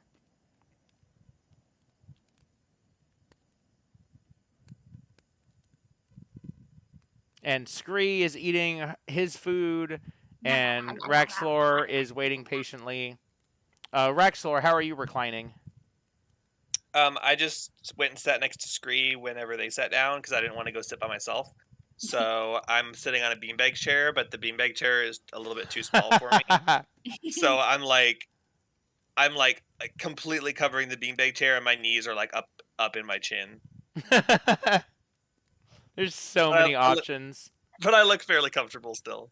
Raxlor chooses to be uncomfortable. Man. Zoe, before she returns, how are you reclining in the room? I'm just sitting on the floor in the corner, cross-legged. Okay, cool. You're sitting on an ornate prayer rug that has all sorts of like eyes within triangle decorations on it. I feel subconscious about my skirt. As you look down at the carpet, you see the eyes like shifting around like they're trying to see up your skirt. Nah, who am I kidding? I don't care. Never mind. Can warlocks meditate? Elves meditate, and Half elves? oh no. I mean, you can. It just doesn't do anything. You can do the Yeah, function of okay. meditating. It just I'm doesn't. s- Humans can meditate. that I'm sitting there and I'm pretending to meditate. Okay, so you are meditating, and as you meditate, you feel an intense relaxation and calmness wash over your body. You feel like for once meditation is actually doing something. And then I have a question. Why are we spending our soul coins to stay here when we were just supposed to schedule something for Mad Maggie, Red Ruth, or whoever? Long rest benefit. Also, when you finish eating, you gain a 24-hour boost to hit points and advantage on a bunch of stuff. And do we really feel like this is worth relieving a soul coin off of Shora's soul? So, Shora is not going to continue to carry the soul coins, so if you don't spend them here, then you can't take them with you. Or one of you guys will just have to carry them and take a disadvantage on everything. Yeah, we had this What if- conversation last time. There's an exchange in the city where we can turn them in for gold, so soul coins Yeah, are treasure at this point. I remember that. I just didn't know why we were actually staying here. I had forgotten about the bonus benefit. Because we level up after we take a long rest. Yeah, I had forgotten about that part. It's also a role-playing experience, a chance for you guys to... Normally you go into a tavern and you can eat a roast pig or you can order a beer or whatever, but this is a magical tavern in hell, so you can get any sorts of crazy food stuffs. Elizabeth returns into the room with a plate full of little curl-up hamster guys. And they totally look like food, but they're in the shape of hamsters, and it looks like you're very conscious that you're eating hamsters. And she delivers them over to you and says, "Here you go, our deep-fried miniature giant space hamster, seasoned to perfection with rosemary, basil, thyme, and tears." Here. Their own tears? Rexor asks excitedly. Oh, no, well, some The yes. tears of the people who have to kill them? Yes, and the owners who we snatched them from. The poor orphan children that are given them, Yes. forced to raise them, and then after a year, put them to death and cook them. Yes, that's how every hamster was personally bonded for at least 12 months with the cutest, biggest eyed, tiniest little orphan child you can imagine. That's And- exactly what I would expect. And their tears were collected as the hamsters were snatched away from them. And then we collected additional tears as they listened in the other room to the sounds of us killing their hamster. It makes them extra. It's just like veal. This is why veal tastes better. True. Oh god, it's true. This is less horrible than veal. Yeah. It's really less horrible than any A lot of industrial things. farming. Yeah. Rexlord just mumbles to himself as she's putting down the food. He says, "Yeah, better be for soul coin." I hear that the best tears are the ones that they save for last when they give them the Judas kiss. And then she walks over to Zoe and says, and what would you like? Have you had a chance to peruse the menu? Might I recommend the roasted wereboar, seasoned liberally with pepper and paprika? Well, I'm trying to become a fae, so if you don't mind, I wouldn't just mind a nice little fruit, nut, vegetable salad. Oh, certainly. We can whip up one of those very quickly. And then Shora raises her hand and says, "Oh, I'm sorry, excuse me. But while you're going back there, could you grab me the twice battered axe beak strips with the brandied plum sauce? That just sounds delicious." And she says, "Oh, certainly. I'll be back with both of your orders shortly." And she points at Raxlor and says, "And I didn't forget your suffering squid. I'll be back with them as well." And she disappears in the other room and closes the door.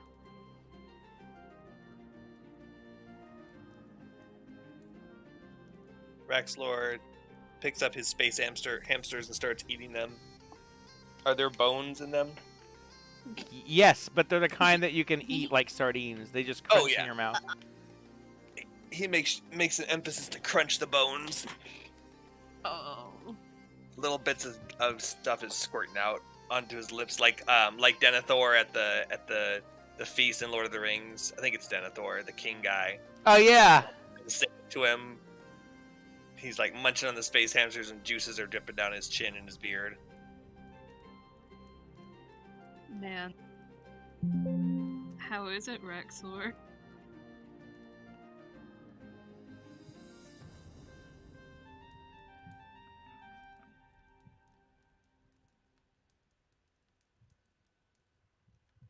Are you guys still there?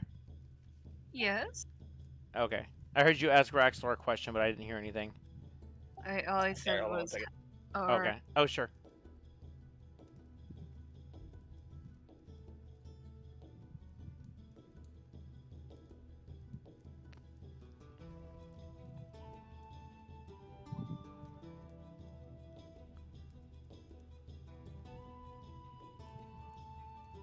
Sorry, Mom came in to tell me that she was coming over to your guys' house. Oh, okay. Oh, okay. Now? Yeah, she's heading over now, and I don't know. She said she's bringing something over. So as long as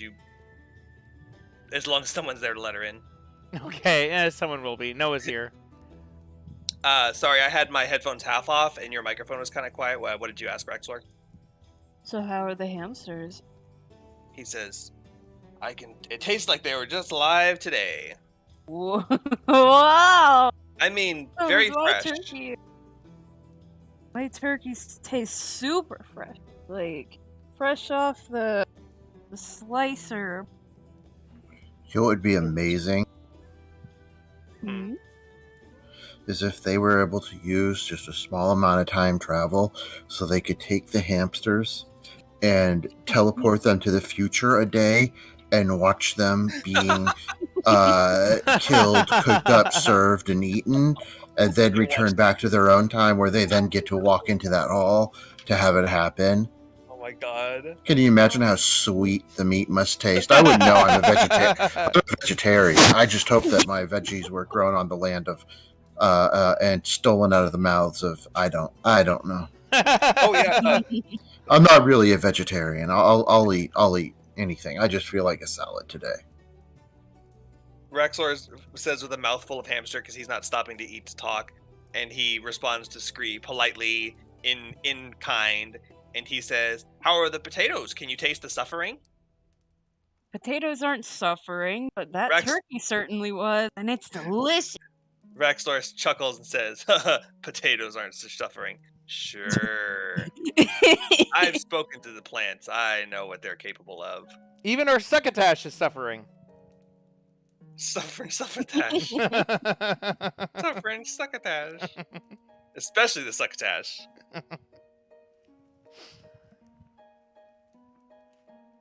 After a short period of time, way too short for anyone to actually prepare these dishes, like mysteriously short, the door bursts open, and this time there is a bug-like creature with 3 legs and 5 arms, and he looks like this, and each arm has a plate in it, and he's carrying in all of your requests at once.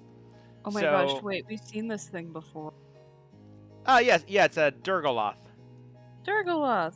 Yep, and it skitters in ahead of Elizabeth, and it skitters over to each of you. It skitters over to Zoe first and places a beautiful crystalline bowl filled with every fruit and nut that you would possibly imagine in a fruit salad. It's the absolute divine perfection of salad that you could possibly want. I hope that crystal is lead crystal.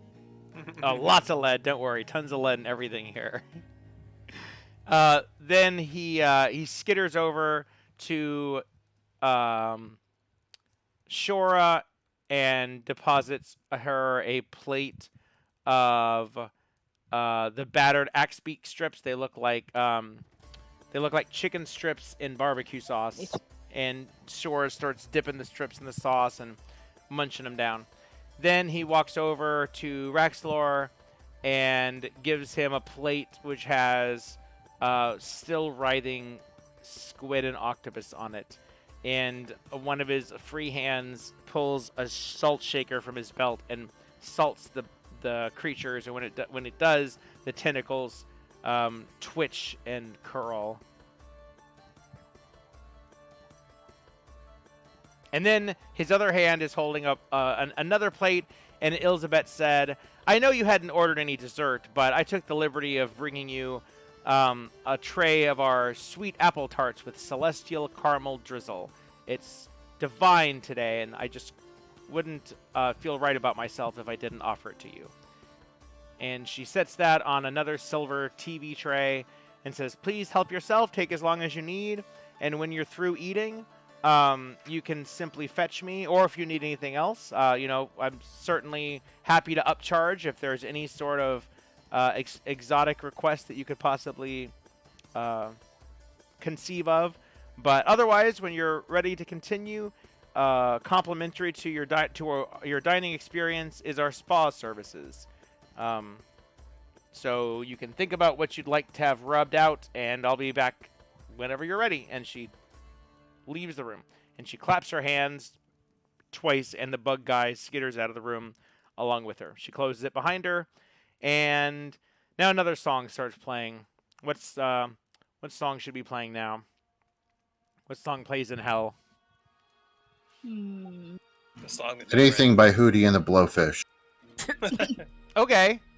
So let's see. Hootie and the Blow. But I thought we were supposed to be enjoying where we're at. Yeah, but it's still hell. You can request something and it'll probably play, but the default is It's like the medium place. You get the most delicious food you could ever have, but there's B music from the 70s playing in the background.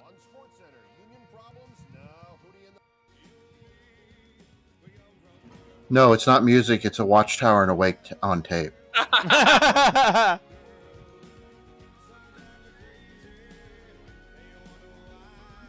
Poor Will has no idea how awful that really is. I really don't.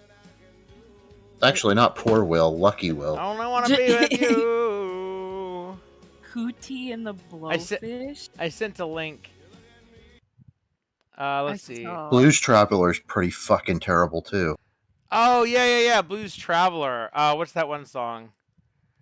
And then Dave Matthews Band. Those are like the and Bare-Naked Red Hot Ladies. Chili. Bare Naked Ladies aren't the worst. Red Hot Chili Peppers. Those are like four of the worst bands in history besides the Beatles. It's that song that goes, all right, but it's only that part of the song. on loop.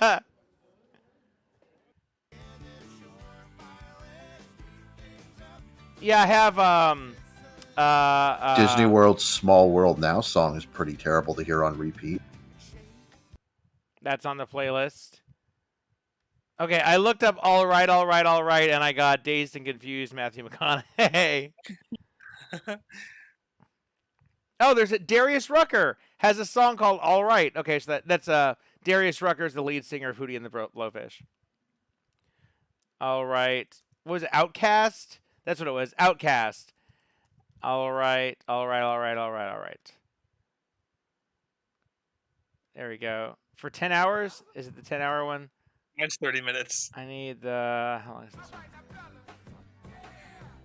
The best part is you can skip to any part of the song, and it's still the same. Oh, you just sent it. Same link. All right. Oh,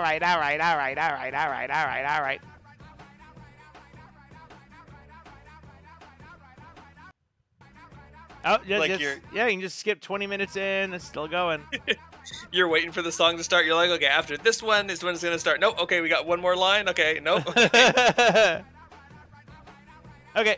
Oh yeah, I guess I should probably mute that and switch back to the non-copyrighted stuff. Would it get copyright marked just for the all right part? They can catch it with like just a few seconds. I have the volume turned way down, and we're kind of like talking over the songs and stuff, so it's probably okay. But I literally did that with The Doors on one of our games. I'm like, ha ha ha, it was Light My Fire or something, and I pull up The Doors, and I played it for like 10 seconds, but it was on like full volume, so you could actually hear it, and God forbid.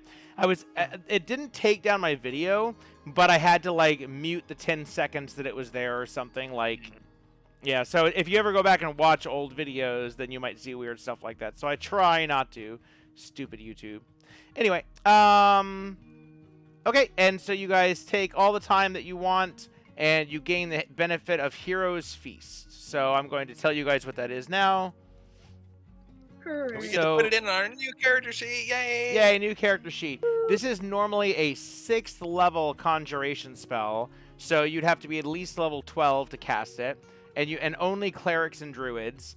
And the component is a gem-encrusted bowl worth at least 1,000 gold, which is consumed by the spell. So this costs 1,000 gold every time you cast it. And considering that a soul coin you can exchange for 100 gold, this is a really good value.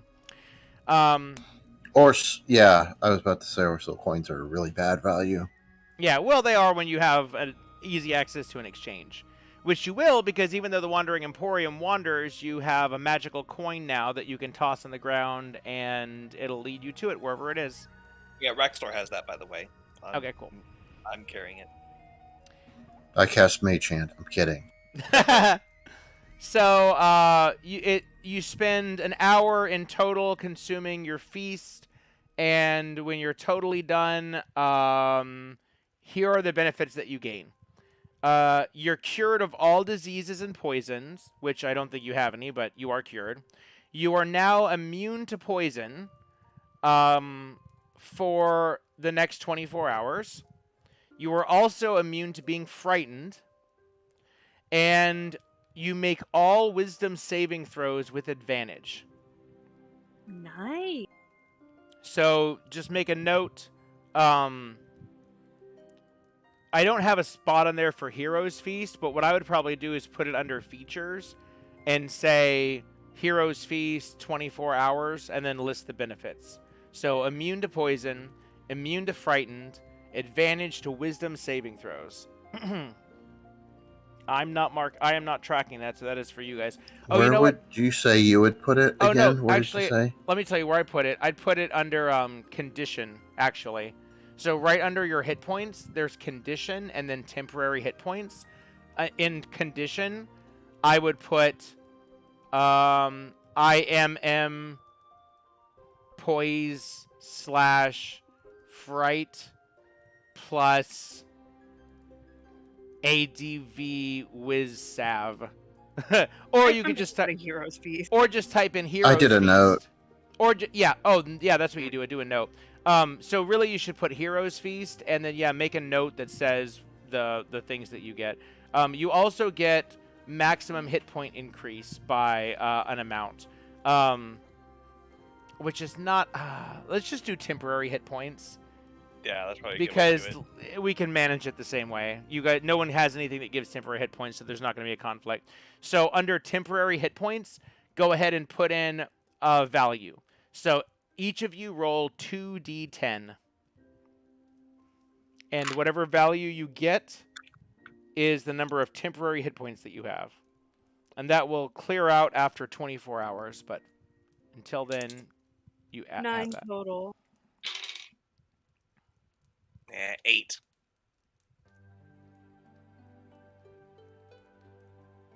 You said 2d10? Yes. 12. Nice. You got the highest out of all of us. Awesome. Okay, and so after some time, Elizabeth comes into the room and says, "Okay, if you're ready, I can lead you on to the spa services." And she's going to take each of you one at a time and ask what services you like. So she asks Shora, and I don't want to roleplay Shora, so Shora goes off to her massage room. Shora says she wants the work. She goes, "I'll take it all." And she goes, "Okay, well, come on this way," and takes her on into the next room. Scree, you're first. So here are the free amenities. There is body, foot, and hand treatments, massage therapy, skin care, Feather care? and general grooming and bathing. Yes, skin and feather care. And scales. And many other types. And fur. you know, there is a lot of different things that mean skin, Technically, but everything has skin, even if you have feathers and stuff like that. that's true. That is true. But But we can give you a full body treatment. We have special files for your talons. ooh, I want skincare. Excellent. Right this way, and she leads you into the room, and she says, "Oh, now if you'd want, we have a special now. We're also offering dream therapy and longevity therapy. Well, actually, we can ease your mind through dreams, giving you a happier outlook on life, as well as make your body live longer through some special Ooh. age treatments. And it's only 1 extra soul coin for those services." Me personally, I say yes. Okay, deduct 1 soul coin. Rip. And she says, Well, it's "Excellent, something I'll excellent." get more later. And she claps her hands, and 2 bearded devils come into the... No, not bearded devils. An incubus and a succubus, a male and a female, each dressed in scantily beautiful, but tasteful and professional outfits, come into the room, and they take you by your wing and say, "Come with us for the premium services." And Elizabeth pockets your additional soul coin as you are led off to dream therapy and longevity therapy, and they also include whole body restoration. And it has 0 additional mechanical effect, but it feels really, really good, and there's no catches or drawbacks or anything, and you feel more relaxed than at any other point in your entire life. It's like you're transported back to being a tiny little baby in your nest being vomited on by your mother. Ah, yes. That was the good time. Raxlor, as you approach next, she says, "Can I interest you in our dream and whole body restoration therapy?"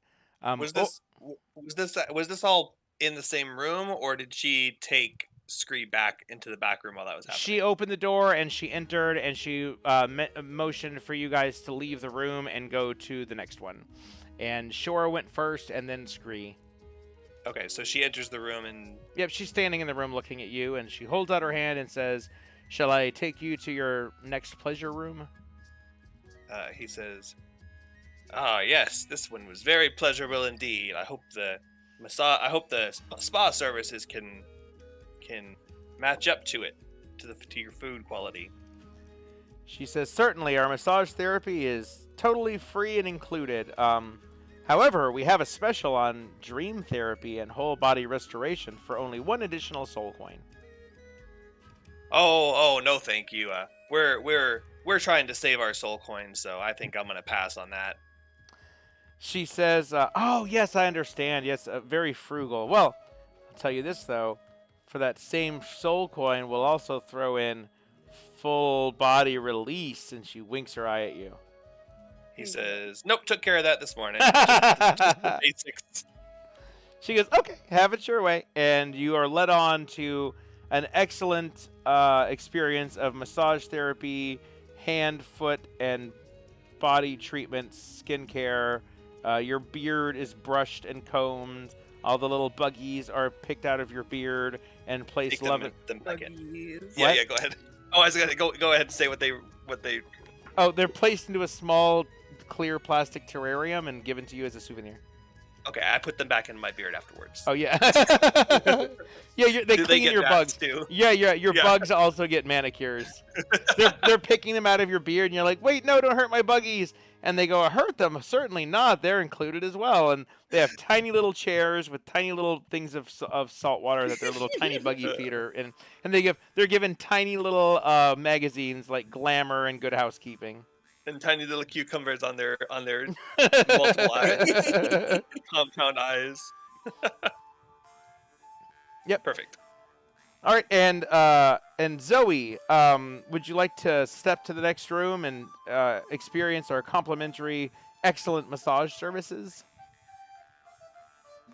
I guess. She says, "Excellent." And may I interest you in our premium services? We can offer any sort of relaxation that your heart desires, but we have my recommendations are the dream therapy and the whole body restoration.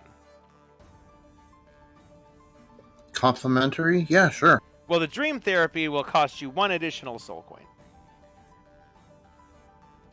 That's okay. Can I interest you in the 3-year service plan? Even though I know that I'm going to break whatever it is within 3 years, I'm not going to be able to prove it or get anything out of it. Yes. So no, thank you. I had an unspecified electronic device of mine that quit working recently, and I contacted the manufacturer and said, hey, I bought this about 8 months ago, and it stopped working, and that really sucks. And they said they did some troubleshooting, and then said, well, it sounds like it's something wrong with it, so why don't you send it back to us? We'll figure out what's wrong with it and just send you a new one. And I said, wow, thanks very much. And I just thought about all those replacement policies I used to sell at Best Buy, and I would have customers tell me, too, they'd be like, isn't there a manufacturer's warranty? And I would just lie and be like, because that's what I was instructed to do. So I'd be like, no, there's no. Oh, yeah, there's a lot of Best Buys in hell, by the way. There's a Best Buy in every corner. I've been waiting for you to say that. I mean, obviously, Best Buy is in hell. It's the most popular. Mothers Against Drunk Driving headquarters. Oh my god, I had no idea. Exactly. Is there Kroger in hell? I think there's a Kroger in hell. Many Krogers. Yep, definitely a Kroger in hell. Oh yeah. It's the most popular grocery store. Also, Central Market. It's just one big strip mall. Hey, it's capitalism. This isn't hell, it's capitalism. Wait a second. This is worse. Okay, so you all experience a wonderful spa, and you are not as well. I don't think we've determined if you have to pay a soul coin for the long rest. That seems kind of expensive, doesn't it? Yeah. I think you should. I think the long rest you should be able to get without necessarily doing the whole feast. So, but because you did purchase it, you're directed to enhanced quality sleeping quarters. Each of you has your own private room, and it's exactly the way that your bedroom looked when you were a teenager. And why would you do that to me? Okay, the way you wanted your bedroom to look as a teenager. And she tells you Same as I want it right now, the inside of a coffin. She tells you that if you return, that even without using the spa services, that Mahadi will certainly find a comfortable place for you guys to rest, so that you can your customer's here once, and he wants you to come back, so you can stay for free. But if you stay at the Infernal Rapture, you get enhanced amenities. So you guys have a great hotel room, and now everyone can heal up from their long rest. So your hit points are already full, I think, in your spell slots. If you have anything that recharges on long rest, go ahead and recharge that. And you get half of your hit dice back. So Zach, you have 8 total hit dice, and you have 2 currently, so you're going to get 4 more. So update your hit dice to read 6. And Scree, you can do the same. You actually have 2 different kinds of hit dice. So since you have 1 D8 and 7 D10, let's give you back the D10s first. So you have 8 hit dice total, so you get 4 back. So go ahead and give yourself 7 of the 7 D10 hit dice. All right. Because now you have... So you're almost full, actually. You just have 1 missing. I think Zoe's the same, right? She's It doesn't want to let me edit that spot of the sheet for some reason. Yeah, it's you just have to hit OK and force it to. I don't know how to turn off the warning. That actually was not built in. I don't know how they expected you to track hit dice. You should... Does it not let you edit the sheet at all? I haven't tried to edit anything else yet. Well, no, I edited Hero's Feast and 12 temporary hit points with no problems. That spot specifically, it Okay. did not want to let me edit. Yeah, so just do 6, and it's going to say, heads up, you're trying to edit a part of this sheet that shouldn't be changed accidentally. Edit anyway, and then you can just click OK.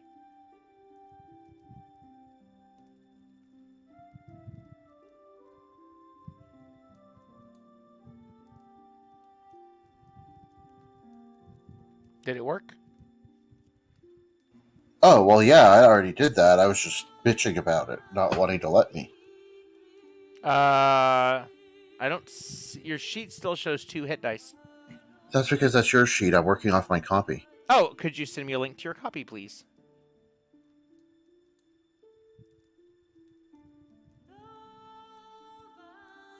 Because I can't edit your sheet, and I figured you didn't want me to. Like, Jake has a master sheet, too. No, I am not editing these sheets. I am doing this one time, and after this, I'm just going I'm going to have you guys edit it, and I'm just going to look at it, and if there's anything that needs to be changed, then I'll just tell you. You can give me. But that's the thing. Since I couldn't edit yours, and because Jake has like another copy that he keeps to be safe, so that if shit gets broken, that's why. So I was just copied it and made my own. Well, I guess I won't delete the ones that I have. So if things actually do get broken, but try not to break them, because I don't have a plan for that. Are you talking about for the Temple of Elements legal game? I don't remember. I just know that you had like a copy of our sheets, and we edited our copy. Yeah, no, you guys are managing your own sheets in both games, so I don't have any backup copies of anything. Bizarre. Different universe, I guess. I did before, but not currently. So that must be what I'm thinking of then. Okay, check your email. You should have a request for me to have access to your sheet. Just like how I sent a request to you to access the other sheet. Oh, did you? I haven't checked my email since then. Yeah, an hour ago or two. Oh yeah, I saw Jake's. Yeah, actually, I joked to Jake because when he requested access, I got an email and I accepted it. And then I said, Zach and Willow haven't requested access yet. It's just I didn't see the link to mine until later. I don't think. Yeah, you didn't send the link to mine until later. That's why. No, he sent it in the messenger chat like an hour ago. Yep. Okay, so I'm sharing, and no, there's no link to mine from before the game.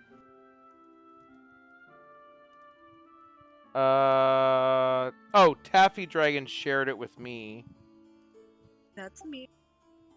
Okay, but yeah, I don't care which one you guys use.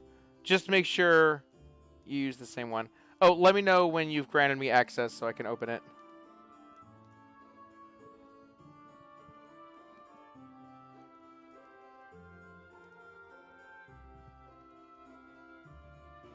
Should come in a minute now. Thanks. Awesome. Now let me bookmark that.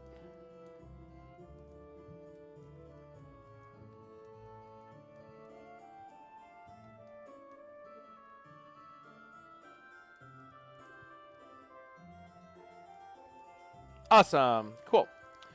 All right, and now while you're sleeping at night, well, it's close to night as it gets, Scree, you are presented with a vision from your god. What's the Kinku god's name? I don't remember his name. Corlin. Yes. Corlin, and he appears as a Kinku, and he says, Scree, you've become quite mighty in the ways of the Ranger. When you awaken, you will find yourself to have new abilities. You have gained Land Stride. Wait, is that what you get, really? I thought it was something else. What do you get at level 8? Land Stride? Yeah, Land Stride. Whoa. I thought there was something. Oh, no, that's what you got. You got Ethereal Step last time. Yeah, he says, you will gain the ability of Land Stride. Moving through non-magical difficult terrain costs you no extra movement. You can also pass through non-magical plants without being slowed by them and without taking damage from them if they have thorns, spines, or similar hazards. So you could pass through a field of bloodthorn unscathed. In addition, you have advantage on saving throws against plants that are magically created or manipulated to impede movement, such as those created by the Entangle spell. So you have super movement bonuses. So write down Land Stride on your class features. real awesome. Thank you, my beloved god, Morlin. Yes, my child. Now go forth. And you also gain... You don't gain any new spells at this level. You could swap your martial fighting style if you wanted to, but I think you're happy with archery.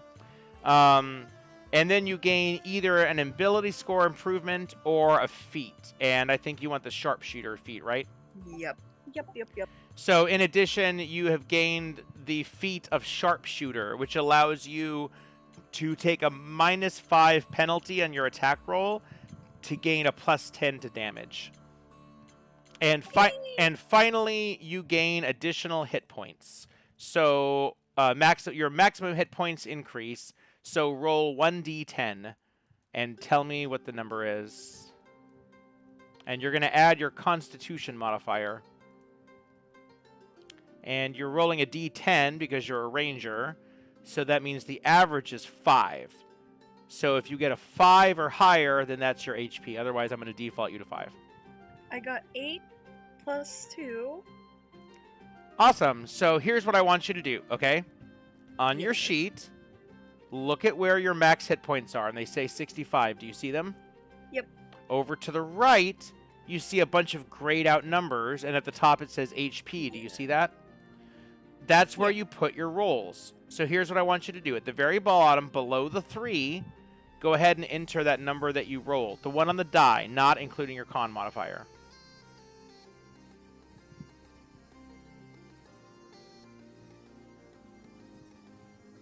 Did you do it? Hold on. Okay. I I just was ma- looking at the wrong sheet. I was looking at the one I couldn't edit. Oh yeah. Yeah, don't bookmark that one. Bookmark only the good one. Alright, now I have 75 max hit points. Holy crap. Only put the number you rolled on the die. Oh, okay.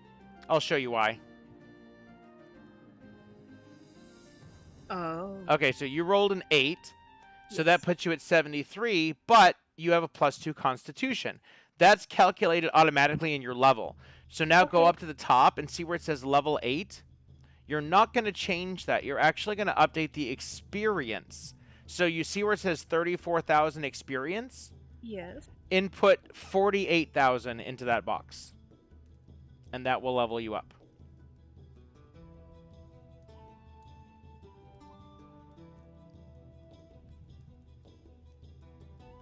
By the way, if you did send the link to the sheets somewhere else way earlier before game, I just didn't see it. Sorry. Oh, no problem. Yeah, he was just sending it so we could. He was just putting it in there for. Yeah, I sent it So like we could- I sent it as soon as like- I was done editing because I wanted you guys to have a chance to look at it, and while I was taking a break before the game. I mean, so that you didn't have to wait for me is what I mean. Okay, the reason it says that is you need to also update what your level is. So you need to change where it says Horizon Walker Ranger 7. Just edit that to have it be Ranger 8. Yeah, it's actually very automated. There. Now look at your hit points. 75. Woohoo! Because Yay! it's taking your roll. That's a lot of hit points. It's taking your roll into account, and then it's also adding your Constitution modifier.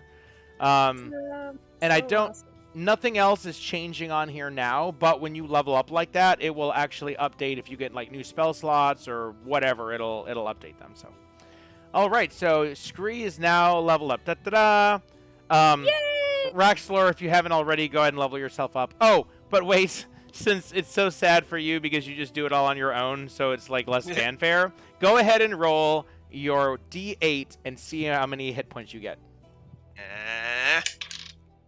Okay. I rolled a 5. 5 Oh, of 8. okay, that's better than average. Oh, you know what?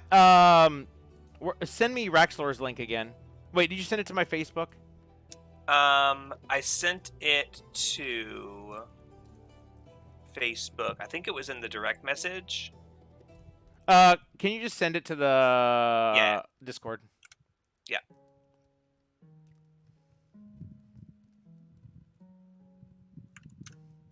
Because even though you do all your own stuff, I also want to spy on you and be able to see. what you do.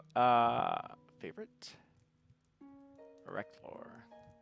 9 -1 initiative. 68 temp max. Oh, okay. I see what you did. Oh, it's actually going to be higher now because that's just where I'm recording it. So it's actually. Oh, the 5. Yeah, you just put that in. Because I'm at 66 and we gained. I think I gained 8, so I'm going to be at 74.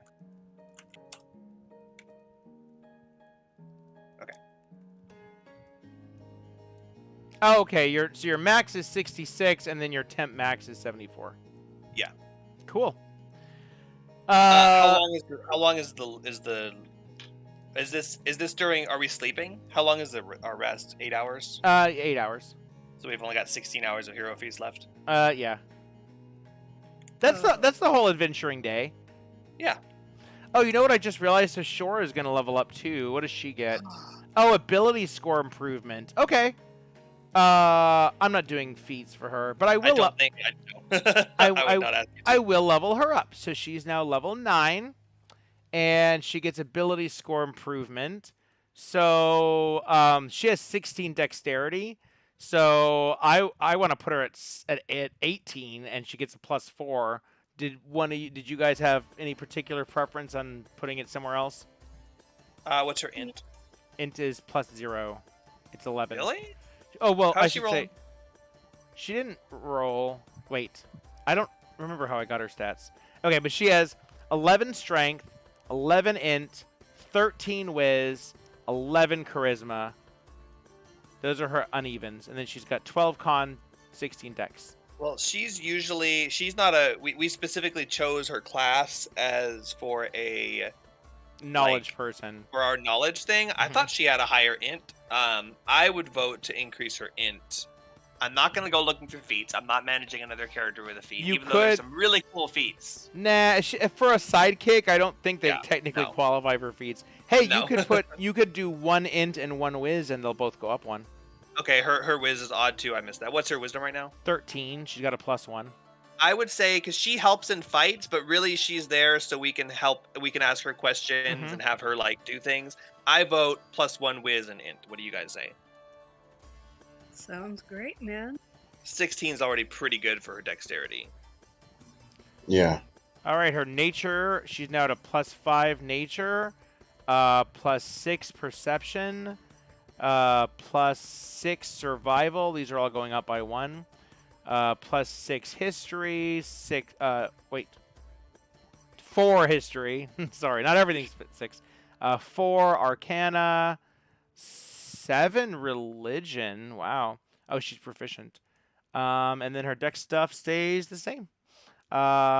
Hit points. She's gonna roll 1d8 and see how many hit points she gets. 8. 4. And that's the minimum. So 4 + 1. So 5. So she's now at 62 max hit points. I need to redo all of this. I should just make her a freaking character sheet. 62, and she's at full health. When is dawn? 6 a.m. What time is it when we end our rest? 6 a.m. Okay, perfect.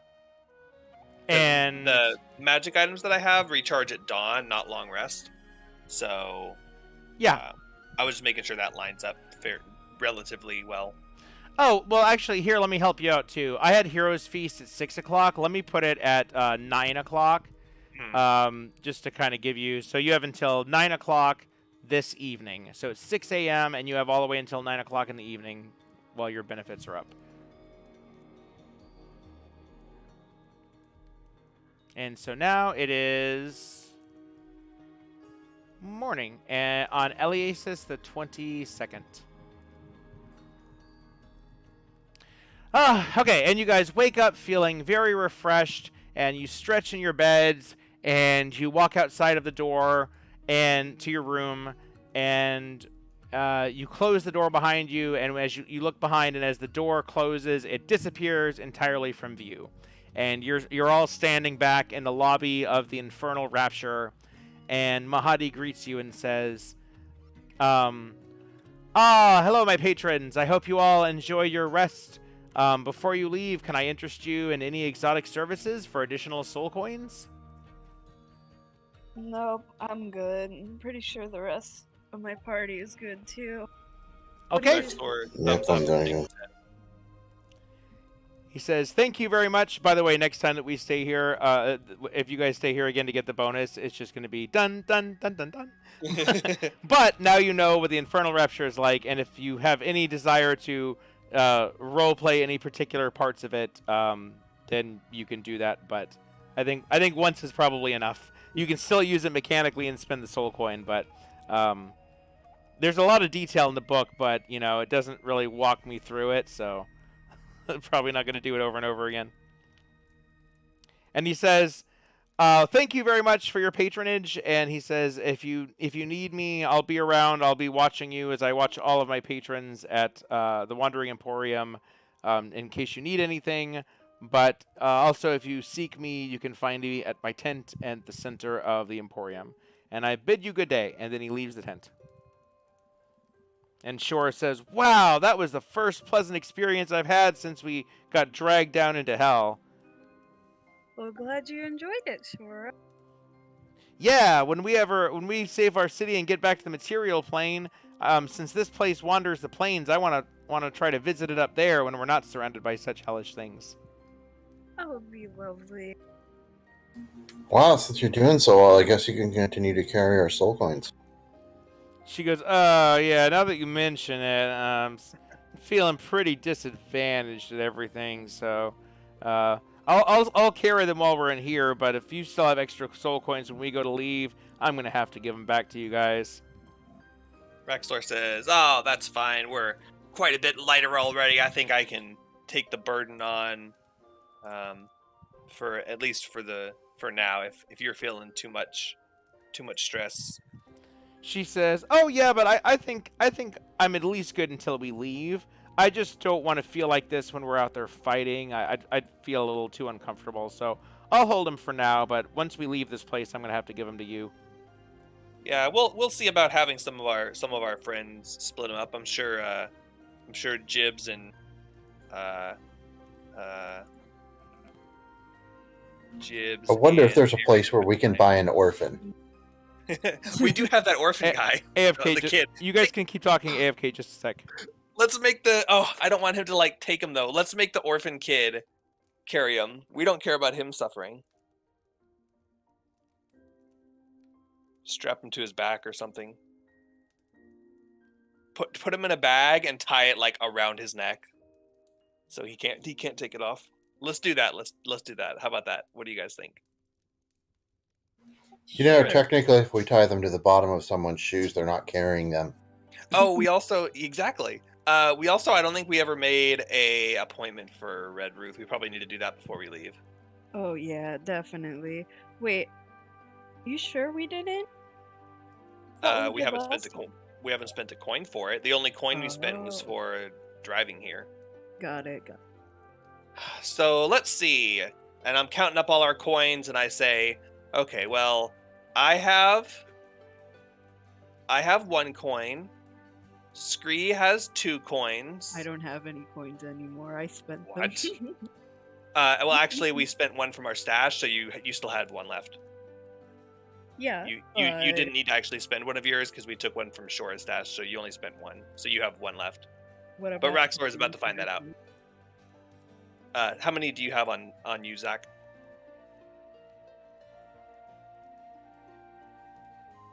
Zach? Zoe?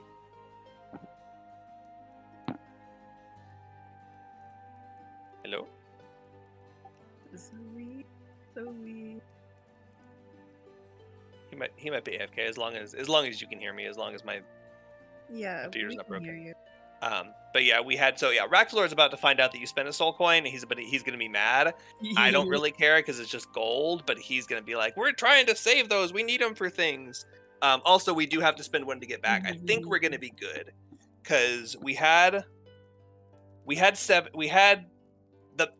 the overage is what we need to spend. So I have 1, you have 2, Zoe has 3. We can carry those safely. The overage is 7. From that 7, we spent 4 staying at Infernal Rapture. We have 3 left. We have to spend Sorry, 1. I could hear you guys, but my hands were full. I couldn't actually Oh. access the mic. You're good, I figured. How many soul coins do you have written down on your sheet? That's what I was going to go look up now that I have my hands free.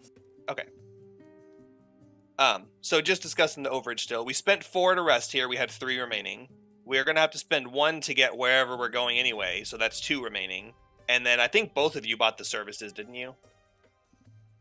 The enhanced services? I definitely. I did not buy the extra service. You didn't? I Okay, did. so we'll have 1 extra left over then. So you should still have 3 on your sheet, is that right, on Zoe? I don't know. I can't find it. Okay. Have you checked your items? It should be in your items. Yeah, I'm on my inventory. I just did a search for soul coins or Okay, for well, soul. Write down soul coins That's nothing. times 3, because that's how many you have.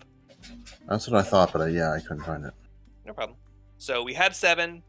We spent 4 on our spa services. Scree spent an extra one, which I'm going to role play. I'm just trying to clarify how many we have. So we have 2 soul coins remaining, in addition to our maximum we can carry. Shora can actually carry 1 of those safely, and then we need to spend 1 to get back. So we'll be fine when we go to actually leave. So no more soul coins. No more spending soul coins. We're at capacity until we get more, at which point we'll deal with that. But we need to keep what we have in order to get places. I mean, if you guys want to spend them on stuff, that's fine. They're yours. But so Raxlor says he's basically doing this, but in character and like not confused because we actually have the physical coins. And he goes, okay, let's see. I've got 1. Shora, you've got the rest of ours, so you got 3. Zoe, you've got 3, and Scree, you've got 2. Is that everything? Everyone, is it all right? Nope, I got none. You have 1. 1. Sorry, I Yeah, said because you 1. didn't. Not So none, you hold I up the meant 1 coin you have, and I go, what? What do you mean? You had 2. We only spent 1 at the spa. Where'd the other one go? Back, by the way. Continue. What? Oh no, I Scree, had- did you get pickpocketed? What? Someone, I knew something fishy was going on here. No. Why aren't my hooded maiden flowers on this sheet? Different game. I got dream therapy, and it was the best experience of my life. You know that shit's just an MLM scam. Oh god, did they sign you up for like the mailing list? You're gonna be getting sending spells all hours of the night. No. You never pay the extra. It's a ripoff. You don't need it. No. It's just you get the same services. No, it was different. I got to go to my dream realm. Zach, that's your You have a Temple of dream Elements realm? evil game. That's on this character sheet. That shouldn't be on this character sheet. You're on the wrong sheet. I'm on Warlock Zoe G sheet version 2.1, and that's in my inventory. Oh. You added the wrong stuff. No. I copied the sheet, and I didn't clear out any of the inventories. So you Okay. have just seen his inventory. Oh, That explains a lot. Yeah, I'll have to go through that. Okay. I was so confused how that got in there. I just assumed he had added them to the wrong sheet at some point. I hadn't done anything That to makes this sense. yet. Okay. No, that's how little attention I paid to your inventories. Is not only did I not update them, I didn't even go through and clear them out. I But thought you would feel use the blank free- sheet. Feel free to use this as a template for how you can put in your items. Also, if you happen to have the same packs, or same items, you could leave them there. Okay, so you guys are done at the Infernal Rapture now. Yeah, we and were role-playing. did you already pay Soul Coin for Red Roots appointment? Yeah, we were role playing, and then you came in and started talking over our role play. I'm gonna let you continue. I was just sorry. Did you do that already, or are you going to? Or is that what you were role playing? Yes, Okay, we sorry. were counting up our soul coins and discussing how many we have left, and I can go over that with you if you'd like. But I mentioned Just the results. Yeah, I just wanted to make sure I didn't miss something. So proceed. as we were before we left the Infernal Rapture, as we were leaving, I realized we hadn't paid for Red Ruth's appointment yet. So we were going to go back in and sign up for that. And then I was doing the math. Math. After spending all the coins that we have, plus the one we're going to need to spend to leave anyway, because our machine's out of fuel, right? No, it's got. You have enough fuel to get back. You can do the whole. We can pop another one in, right? But it's no. We'll be going straight somewhere else. It's not like we're going to be staying at Red Roofs. So we'll pop another one. Yeah, whatever. Or have someone else carry it. Anyway, math. After paying for Red Roof's appointment, we're going to have everyone's going to be at capacity plus one extra, and Shora can carry that one. She has a +1 con, right? She does, yeah.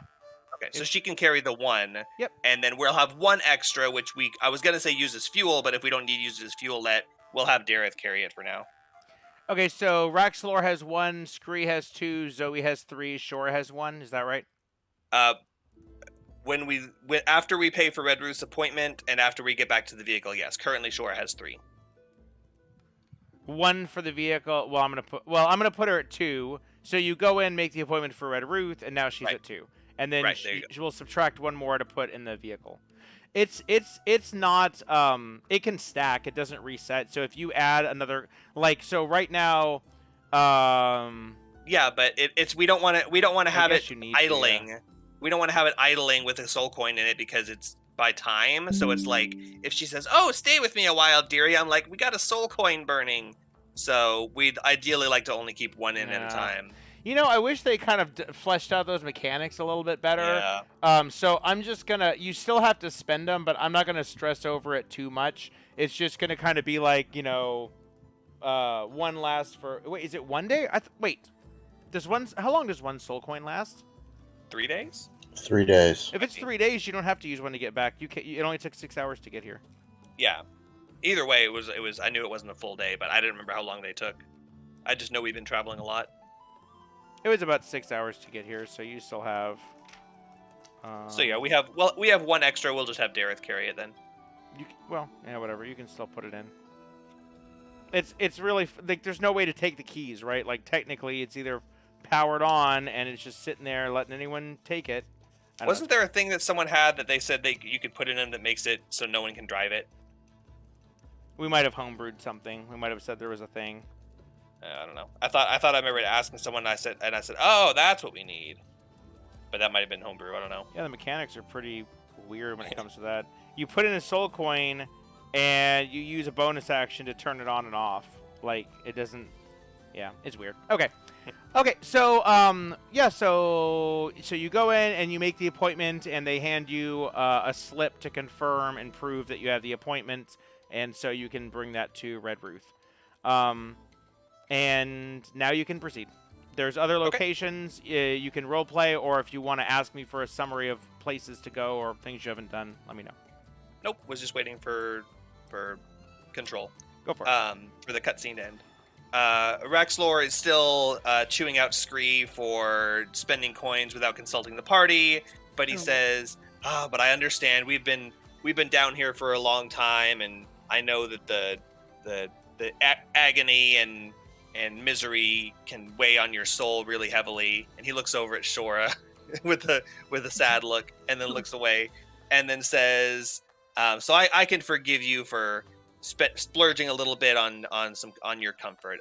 Any soul coins that you have on you, you're free to spend, just as long as you don't dip into our extra stash that we have plans for. So that's totally fine, I guess. But keep in mind that we will need those at some point, and my soul is so light that I can only carry 1. So it'd be unfair for you to treat all the coins you're carrying as your own personal property, just because you're carrying them. Let's call that the one that you found in Elturel." And he winks. Yeah. And then which is that, because that one was yours, definitely. Absolutely. And then he says, "Anyway, it looks like it's time to move on. What time, does anyone remember what time that concert was? I kind of like to go see that before we leave." Morrissey. Yeah. It's at 6 o'clock. You see from the signs that are all over the place. It's at 6 o'clock this evening. So you've got a full day to explore the Emporium before the show. All right. So let's see.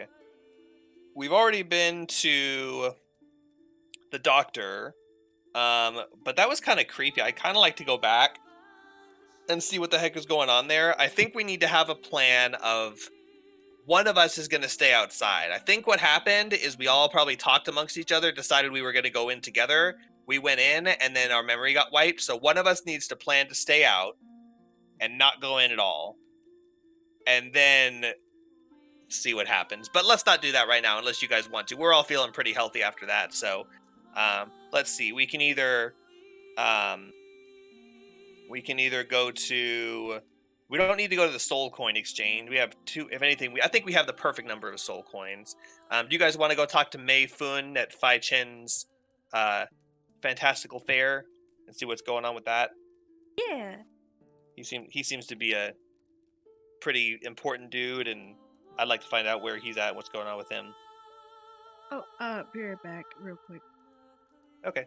And Zoe, what do you think? Sure. All right. So Raxor casts guidance on himself and leads the party towards the nearest sign to find Fai Chen's fantastical fair.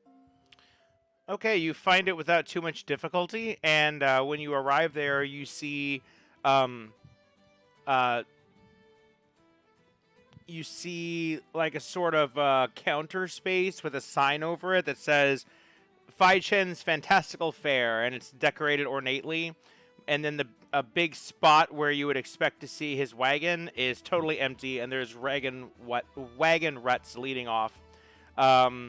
Nearby, you see a young Shao woman that means Asian, who is packing various items and messing with some shelves and suitcases and boxes and things. And it looks like she's busy doing some sort of packing, but she doesn't look like she's too busy. Raxor walks up to her with his hands behind his back and says, "Excuse me, madam. Sorry to bother you." Oh, hello! My name, Mei Fun! Oh, God. Sorry, I'm not doing that. Sorry.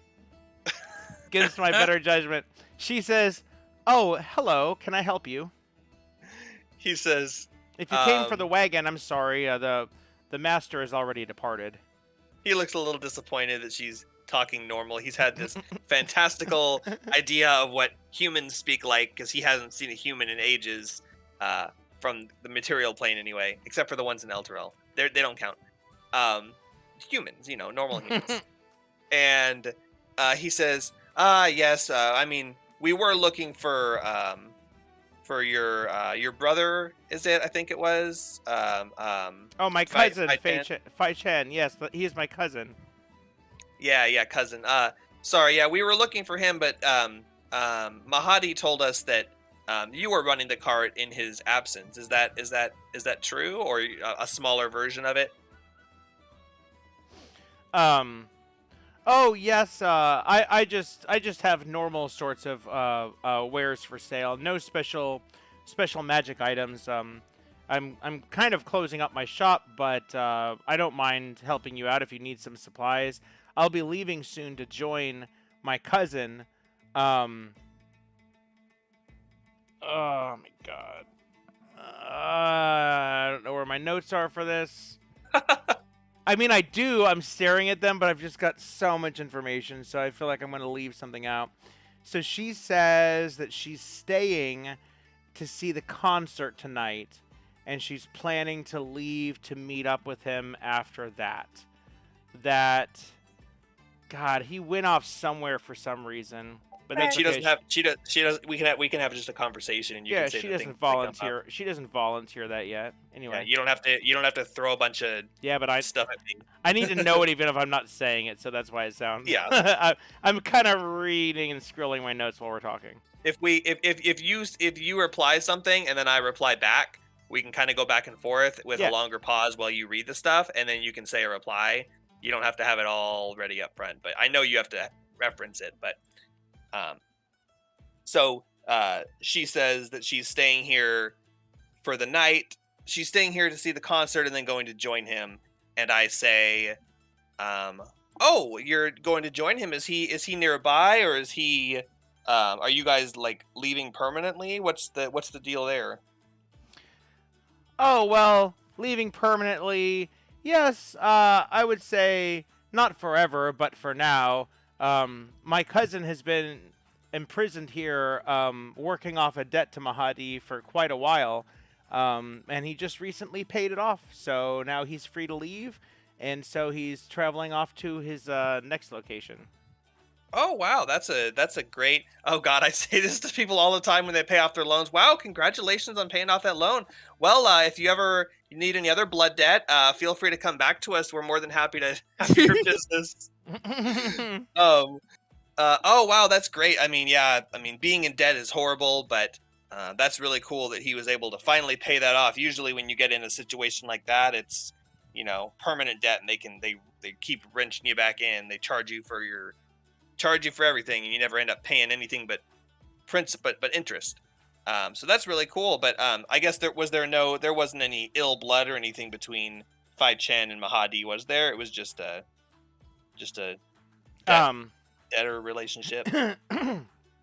She says, well, she says there's a little bit of animosity there, but they both respect each other. Fai Chen actually arrived here at the same time as his partner, who grew up in the same temple as him. And they left the temple to find the Wandering Emporium, and subsequently became indebted to Mahadi to the point that they had to sell their souls to him to become his slaves to pay off their debt. But Fai Chen is a brilliant man, a planeswalker, in fact, and he was able to use his intellect to find a way out of the contract. You see, he created duplicates of himself, and technically, according to the contract, only his one clone had to stay behind, and so the rest of his clones were able to travel the planes with their magical cart of wares, earning money to pay off the debt, which he recently did. And he used he found a way to use ki power, to use ki energy to manifest his duplicates. And the last clone left with the rest after they returned to pay the debt, and they probably aren't. I know that they're not far from here, and they're kind of waiting for me to catch up, so I know that I'll be able to reach them. Susan Kang, that was his partner's name. Oh, okay. So he's not out of the business. He's just free from the Wandering Emporium, and he's going to go seek other avenues for his sales and business.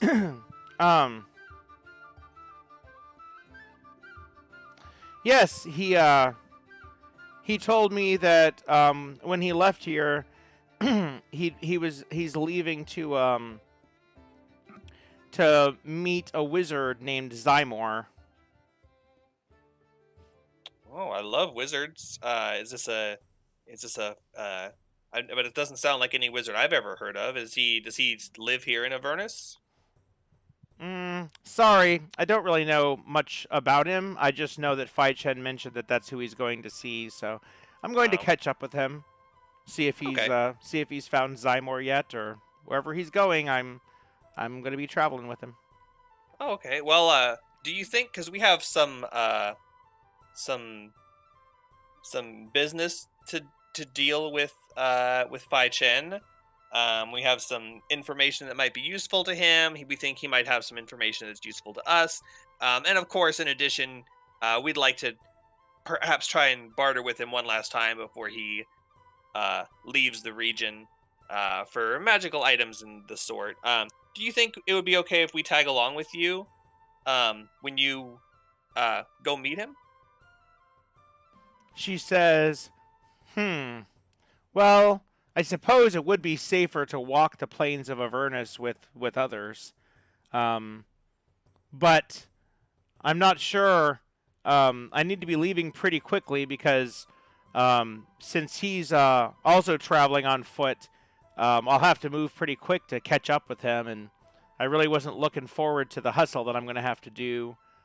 But I suppose it'd be good to have people around. How many are in your party? Are you traveling by foot as well? Raxlor laughs and says, "By foot, I wouldn't dare step foot on the plains of Avernus. We have a big old machine that we're trudging along. Our party is 7 members strong, and we'd be more than happy to have you join us in a nice, comfy seat in our vehicle." Her eyes light up and she says, "Oh, well, that's fantastic. Well, if you're offering me travel by vehicle, then I am at your grace." She says, "I do need to stay until the concert, but when that's done, I will happily lead you to my cousin so that you can do your business with him. And we can leave. If we're traveling by vehicle, we'll catch up to him very quickly, so we don't even have to leave right away. If you have other business to attend to, I'm happy to wait. I don't want to wait more than a couple of days, but I could definitely, excuse me, I just burped IRL. I could definitely give you guys some slack on that and take you with." Oh, well, what a coincidence. We too are staying until the concert is over and then leaving. We do have a small detour we'd like to make. Hopefully it's in the same direction and it's not too much of a detour, but like you said, since we've got a vehicle, it really isn't that much of a problem. So if you don't mind, that would be nice if we could go and take care of some other business first. She says, "Oh, yes, that would be fine. Just you do that first, because I don't like going on unplanned adventures. But I'll be here at the Emporium. I know that it should be staying here at least for several days, at least until I'm going to be leaving. So I shouldn't have to worry about missing you guys. I'll still be close by." Okay, so how about, we'll let you know before we leave for sure, but how about we'll meet you back here. You said you don't mind waiting a couple of days? No, that's fine. Yeah, if you're driving me in a vehicle, I'll get there really quick. I'll catch up with them real fast. Well, our detour is not too long, but it will be a little more than just a few hours, even by vehicle. How about, let's see, the concert's at 6.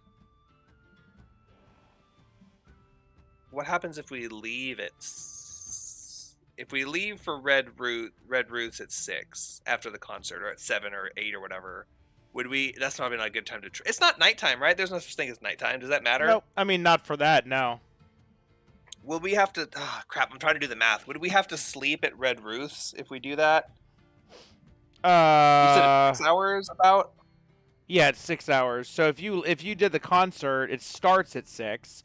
So if you left at like 7 or 8, if you left at 8, then 6 hours later would be midnight, and then 8, and 9, then 10, 11, yeah, 12. and then 2 a.m. If we stayed at Red Roots, then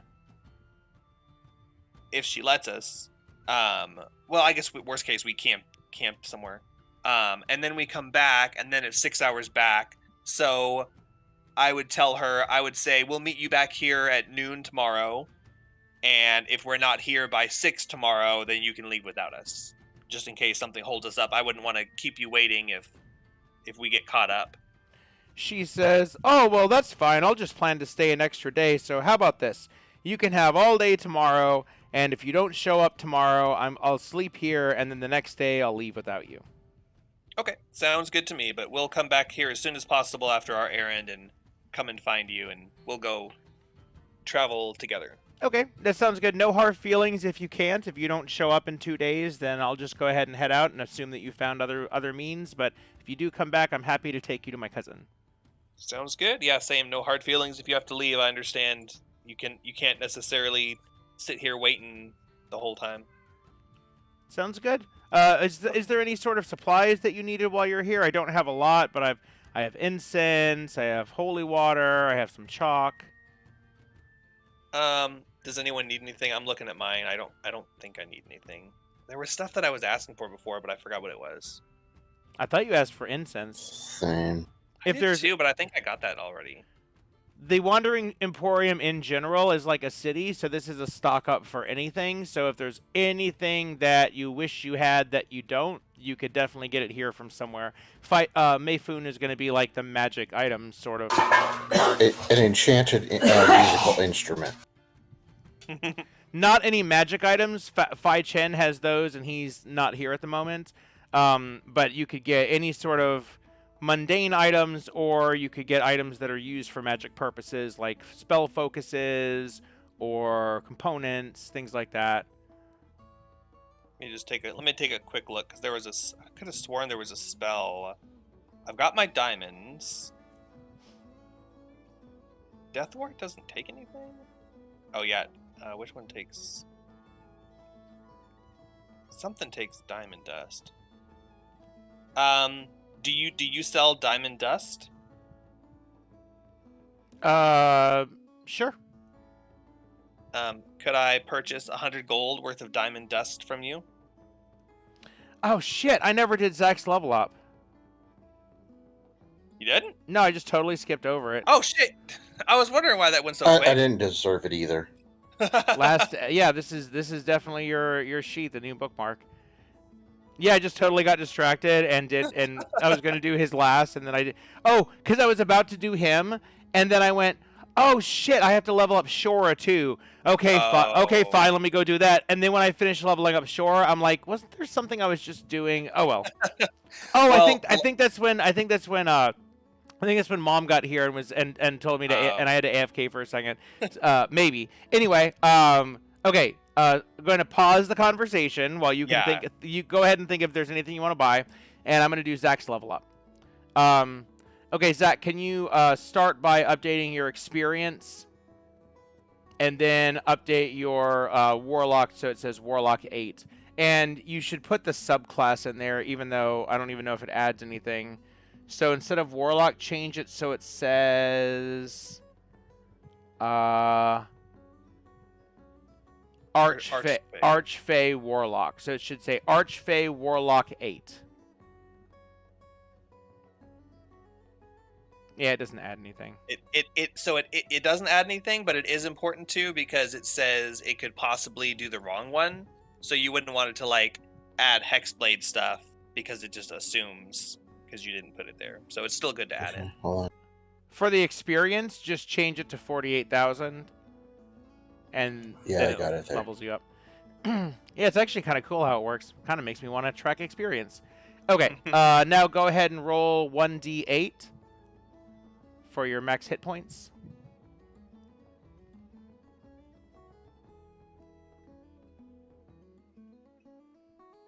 Six. Awesome. So now type that 6 into the cell just to the right of where it says current hit points. There's a column of numbers that says HP at the top. It looks like they're grayed out. Just add a 6 to the bottom of that, and that'll pop onto your hit points.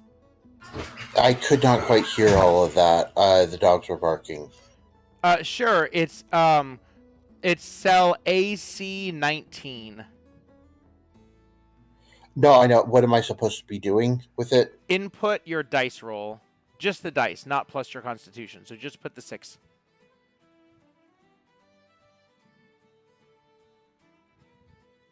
If you see my box, it's actually there. I don't know if it's blue. Yeah, I know. Yep. But every time I try to talk, I have to click out of it into another square so I can hold down tilde so that I can hit escape on it, and then I go to click back in it, and then I'll say something, and it's... That's no problem. Yeah, I get that. Awesome. So you have 78 max hit points now. Awesome. Okay, and now, as a consequence of your level up... But what if I liked having 69? I know. Doesn't that suck? You should Do I have to take more HP? Yes.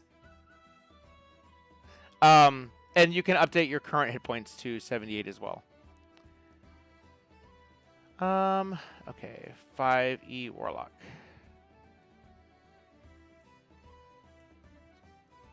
Even though we already know, but I'm going to look it up anyway. Okay, so you gain... Your Eldritch invocations stay the same, so that doesn't change. You gain 1 new spell, and then you gain either a feat or +2 to an ability score. You do have the option to change an Eldritch Invocation if you want, but we don't need to do that this time. So first, let's start with the ability score improvement. Did you decide to take a feat instead, or will you be taking the ability score improvement? I don't know. I did not have a chance to look today. Stuff came up. I had to move my meeting with HR. I had my HR meeting this evening, and I never got a chance to look. Okay, no problem. So I'll just give a +2 to your charisma, because that's the most default thing that your class would do. So you'll get an extra +1 to your rolls and stuff.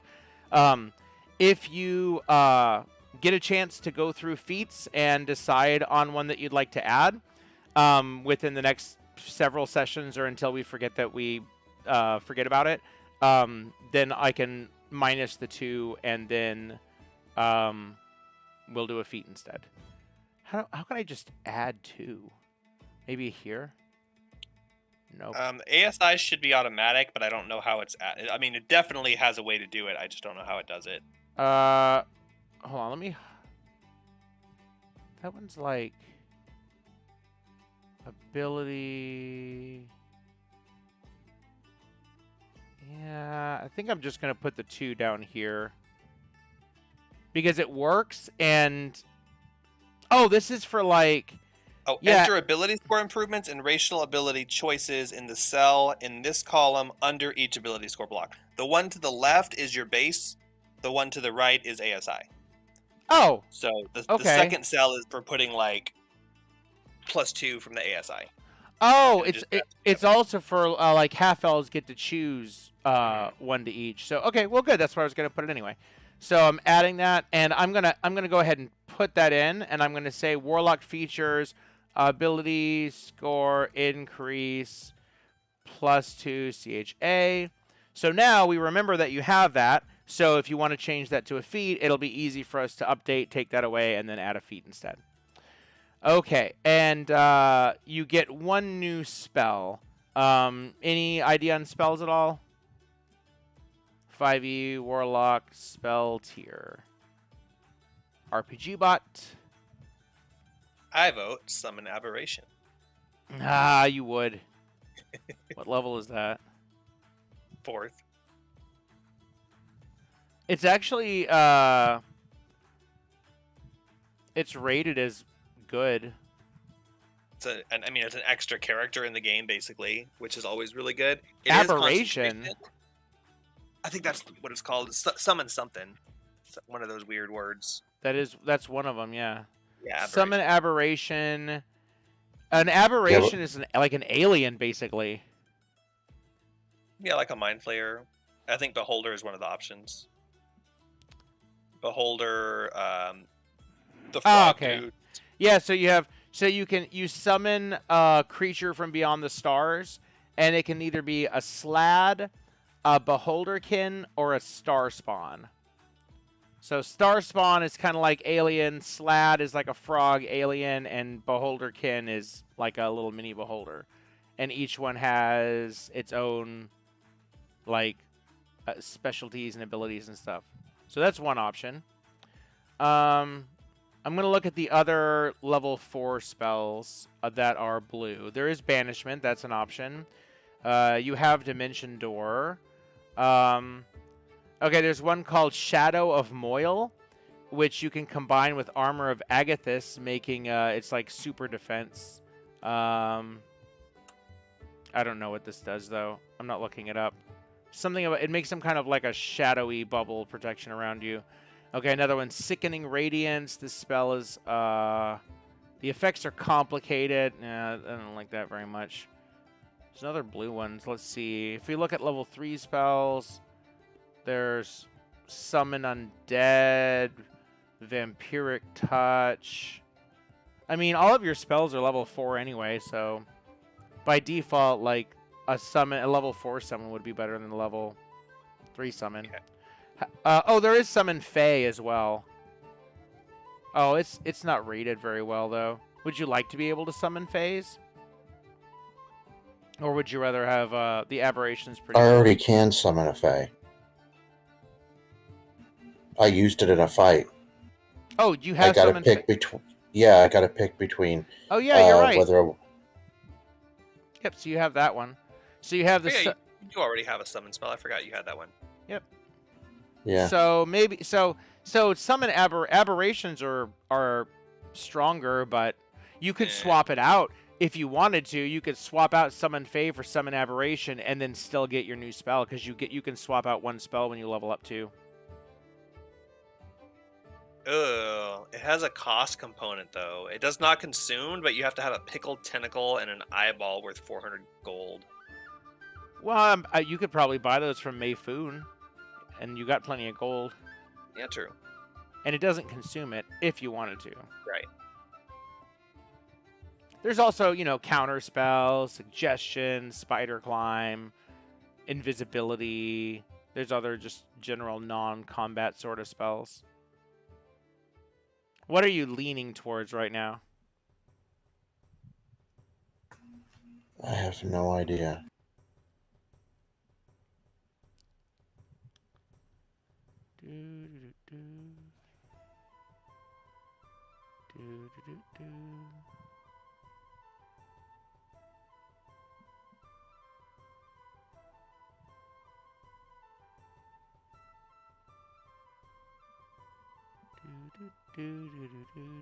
I'm singing along with the background music I have. Oh, you have Vampiric Touch. That's pretty cool. Hellish Rebuke. I guess the question is because I don't like have a list of your spells, so I couldn't make any direct suggestions. Clearly, with the summon thing. Just look on the sheet. Where is it? I don't think I have access, so I think he granted direct access to you. Yeah, I'll request access. Basically, consider what situations you feel you're lacking power in. So in combat, Eldritch Blast is already pretty good.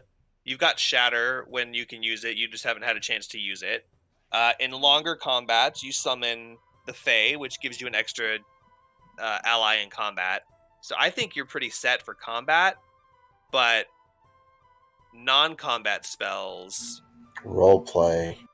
Okay, well, here I'll tell you. The non-combat spells, not offensive or defensive, Fly and Dimensional Door, and that's it. Everything else is either a defensive spell or an offensive spell. So you've got Invisibility, Misty Step. No, you don't. I should already have Fly. Yeah, you have. Yeah, Fly and have Dimensional Fly. Door are the two that you have. I thought you had Misty Step somehow. No, I have Face Step or whatever it's called. Okay, so that's pretty similar. Yeah, oh, that's Well, I right. thought I had Fae. it. You're right. That's what it is. Face Step. Do I have Sure. it? I thought I had it, but I don't see it. Oh, did we miss that? We did. I never went back and did your Archfey. Misty Escape. I did Fey Presence, didn't I? Yeah. Oh no, there's Misty Escape. It's there. Misty Escape. That's what it's called. That's why I was looking for a Fey Step or something. Yep. Yeah, Okay. Misty Escape's So you there. don't really need Misty Step because you have the equivalent of that. Okay. So No, I mean I know seems like I picked a lot of my stuff at random, but I picked a lot of spells very specifically when I picked them. That's why I have. Yeah. Get Raulothim's Psychic Lance. It's 120 feet. You can target a creature by its name, even if you can't see it. What? It's an int saving throw, which is usually not very good on most things. And it's 7d6 psychic damage, and it's incapacitated till your next turn. That's pretty cool. Just a big straight up nuke. Yeah, level 4 spells. Oh, Fizban's Treasury of Dragons. Yeah. That's one of the new spells. That's why it's not in this list. It's 120 feet, so it's like a super Eldritch Blast. 7d6 psychic damage if it fails the save. But yeah, the third level is the one where you have all the shitty non-combat spells like Counterspell, Dispel Magic, Fly. Fourth level is the combat spell thing, so even though you're already pretty good in combat, and you could swap out a lower spell, but we're not doing that right now. We're doing new spell, which you, as a warlock, you pretty much always want to pick your highest level spell that you can get because they're all the same one. Like, there's no reason to pick a first level spell at level 9. Rowletham's Psychic Lance is really good single target and long range, and it targets int, and it does psychic damage, which is almost impossible to resist. You don't want anything that's concentration, which narrows down a lot of stuff, because that's your Hex, and if you summon Fae, it's also concentration. Yep. There's a couple of things that aren't concentration and just last, like hallucinatory terrain, but that's... I don't like illusion spells, they're just dumb. How do you really feel about Toddy? Yeah, you're gonna have enough of those on Toddy. What's Blight? Yeah, so you don't like illusion spells. Say that to the talking head again.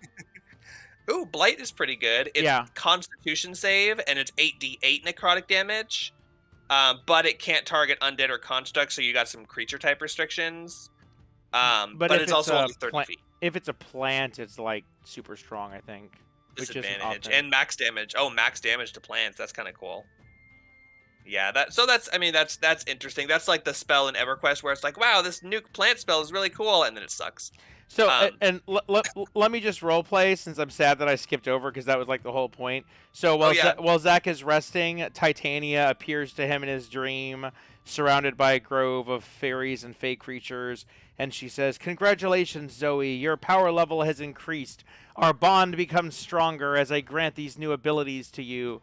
Feel your soul empowered as you become more charismatic.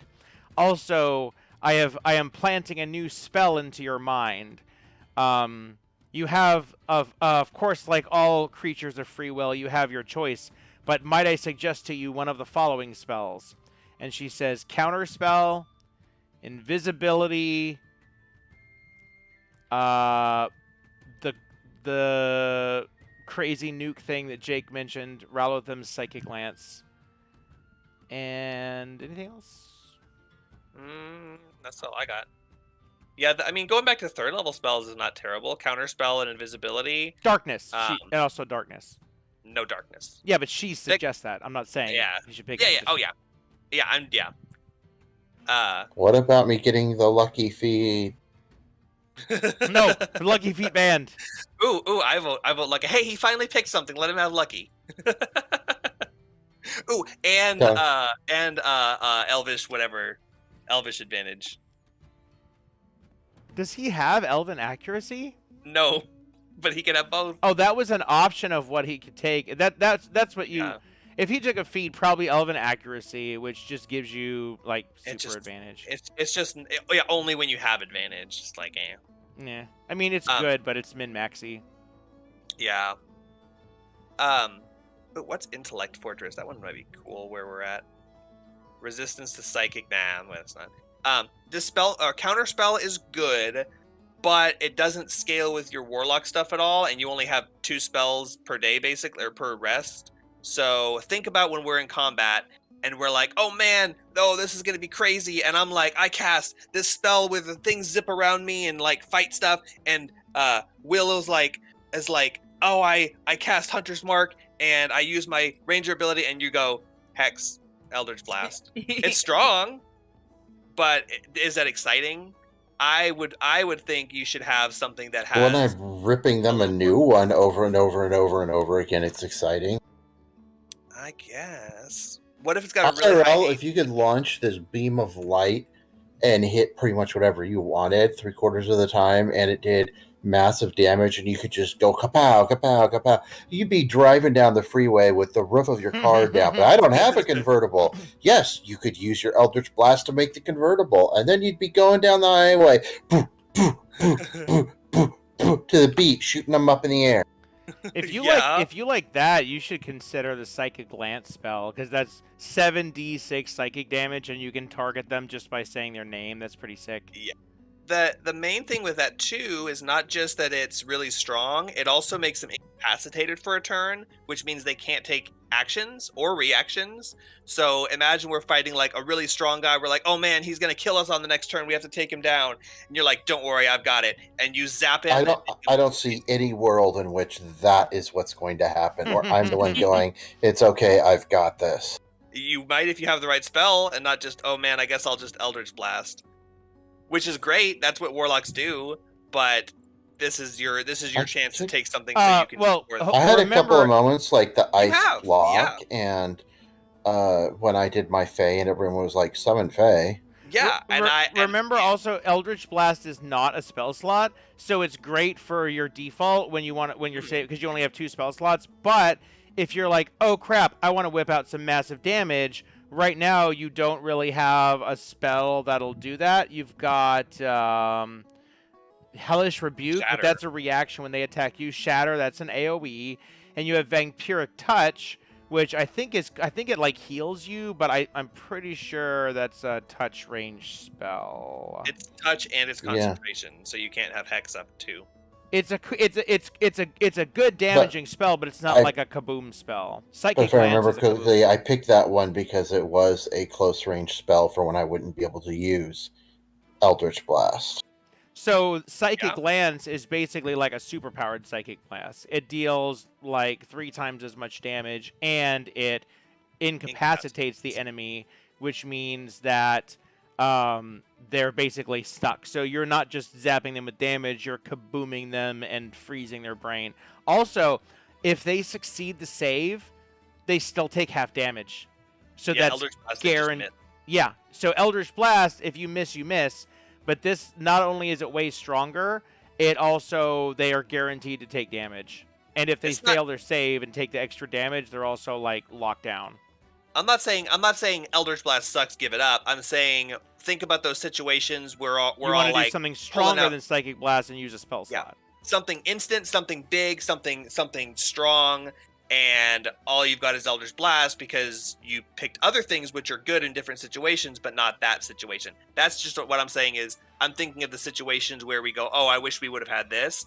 That's the only thing that comes up is, oh, I wish you had a big spell that you could just dump. Like when I say I cast Guiding Bolt at 3rd level and it's like tossing a bowl of dice.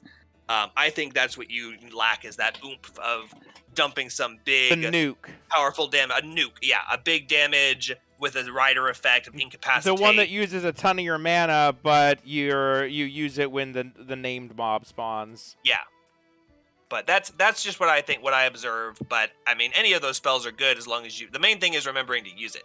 As long as you're using your spell slots in combat, it doesn't matter what spells you have. Yeah, and I'll let you change it. Normally you have to level up to swap out spells, but if you come up with something later and you go, actually, you know what? I was reading and realized that hallucinatory terrain is exactly the kind of character I want to play, and I could think of some cool things, so I want to swap this out, then that's totally fine.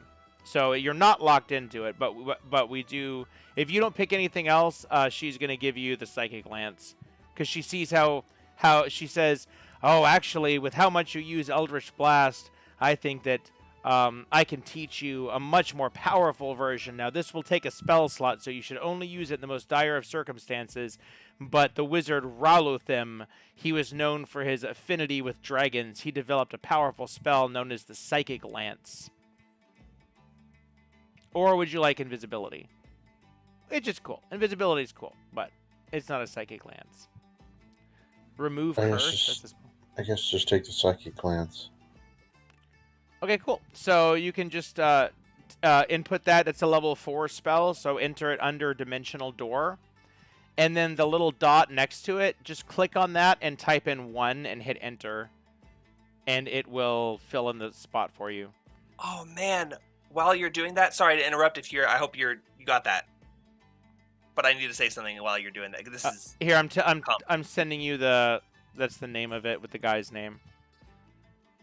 Because all the cool spells, you know, it's like Dizzle's Deafening Decoy. All the cool spells have a wizard name in front of it.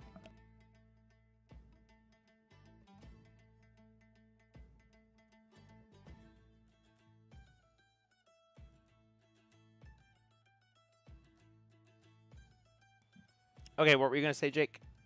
I was looking at your spells, and I saw Silvery Barbs, and I was like, oh man, Silvery Barbs, that's like a bard spell. And I was like, wait a second, that's a bard spell. That doesn't use one of your 2 warlock spells. You can combo that with the Psychic Lance. You cast Psychic Lance. When it succeeds the saving throw, you say, nope, Silvery Barbs, make it re-roll the d20 and have a chance to fail it again. So even when you're casting, you wouldn't want to use your warlock slot on Silvery Barbs, because that's another 4th level slot you could roll. But you do that, and then you're like, just kidding, Oh, silvery barb snap, no. and make it re-roll it. So you basically get Relithim's Lance twice if you want to do that. Oh, no. Yeah, so you can burn a level 1 spell slot to have them.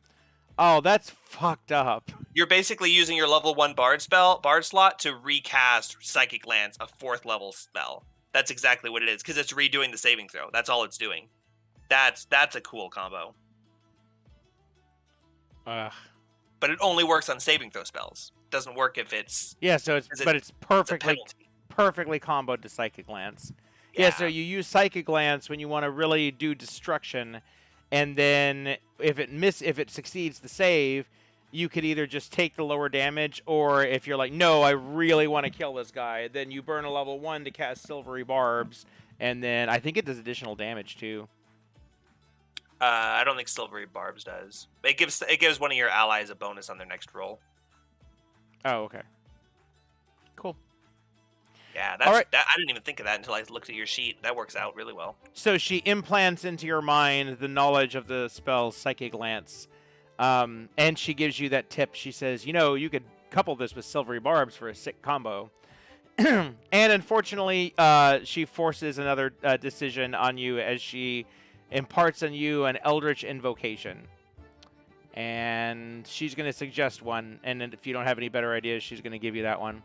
Currently, your invocations are Agonizing Blast, which makes your Eldritch Blast stronger, Armor of Shadows, and Tomb of Levistus. So those are both... Armor of Shadows, you basically always have Mage Armor up. Tomb of Levistus, that's your emergency. I'm going to start with the highest level ones that you could get. Level 7 Eldritch Invocation, there's one called Ghostly Gaze, and that gives you the ability to see through walls. Oh yeah, you just fucking see through walls. It's a limited range, but basically you can walk up to a wall and see what's on the other side. I think it's like 30 feet or something. So, I mean, you're just straight, like, you can look through a door and know what's in the next room before you go in there. And it's on a short rest, so you can actually use it multiple times a day. Oh, wow. There's another one. It's basically a once-a-day polymorph for free. It's called Sculptor of Flesh. Relentless Hex. I think that boosts your Hex if you're interested in that. Trickster's Escape.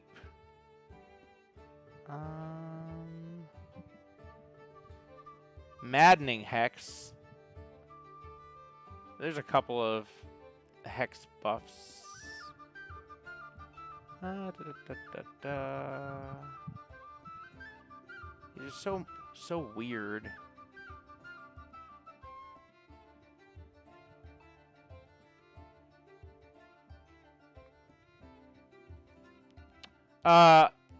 There's Devil's Sight.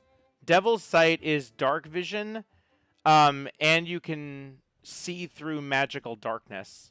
That's the same thing that actual devils have. Devil's Sight 5e. You can see normally in darkness, both magical and non-magical, to a distance of 120 feet. So it is like ultra dark vision. Dark vision, you see dim light as bright light and no light as dim light. So you can see in darkness, but you see in like black and white.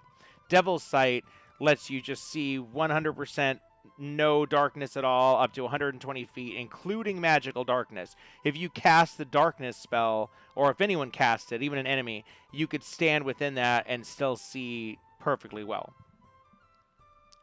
There's also one that lets you, I don't know, you'll probably get to it. There's one that lets you turn invisible whenever you're in dim light or darkness. So if you're hiding in the what's that one shadows, called? You can just turn invisible.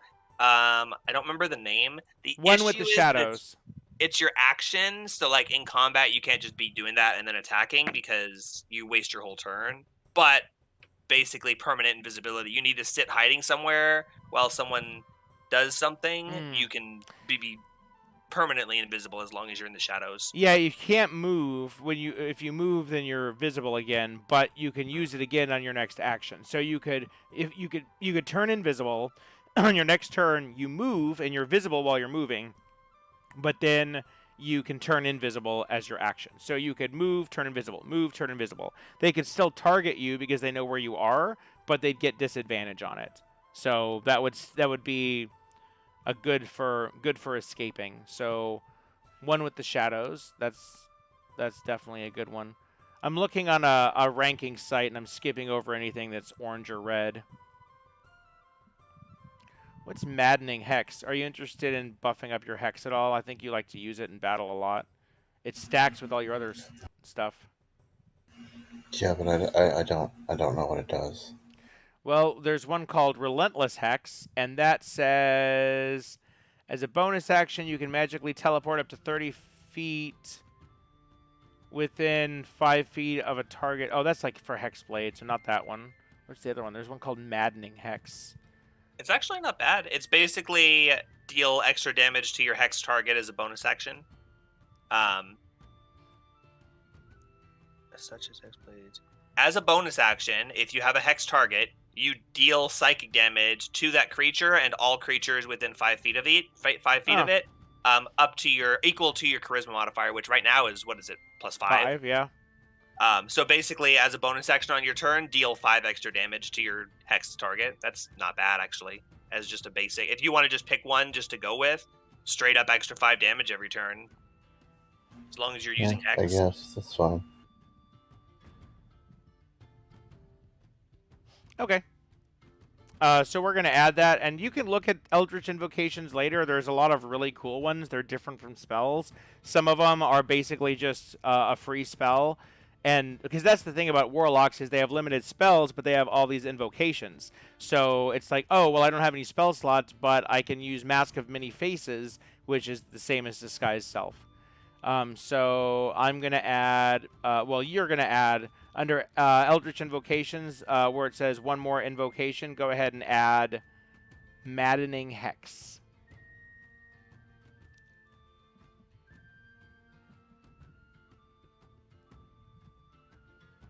Oh yeah, there's no refresh or anything on it. It's just whenever. So in any time that you have a creature hexed, you can use a bonus action to do 5 damage to it. I think it's unblockable. Within 30 feet or something. So yeah, they have to be. Wait. Yeah, must be you have to be able to see it, and it has to be within 30 feet of you. But so, like you can move up, do it, and then move back. Yeah. So that's not necessarily a problem. Yeah, but look through these especially. I mean, the spells you can do that too, but I think we picked a pretty good spell, and you can swap out another one if you don't like it. But yeah, let's like. You can cast slow once using a warlock. You can cast slow, silent image, cast jump at will without expending a spell slot. There's a lot of cool things that you could do that enhance your character.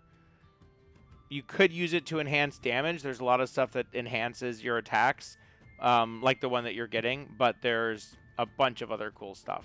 And since you're level 8 Warlock now, you actually have a lot of options, because some of them are level limited.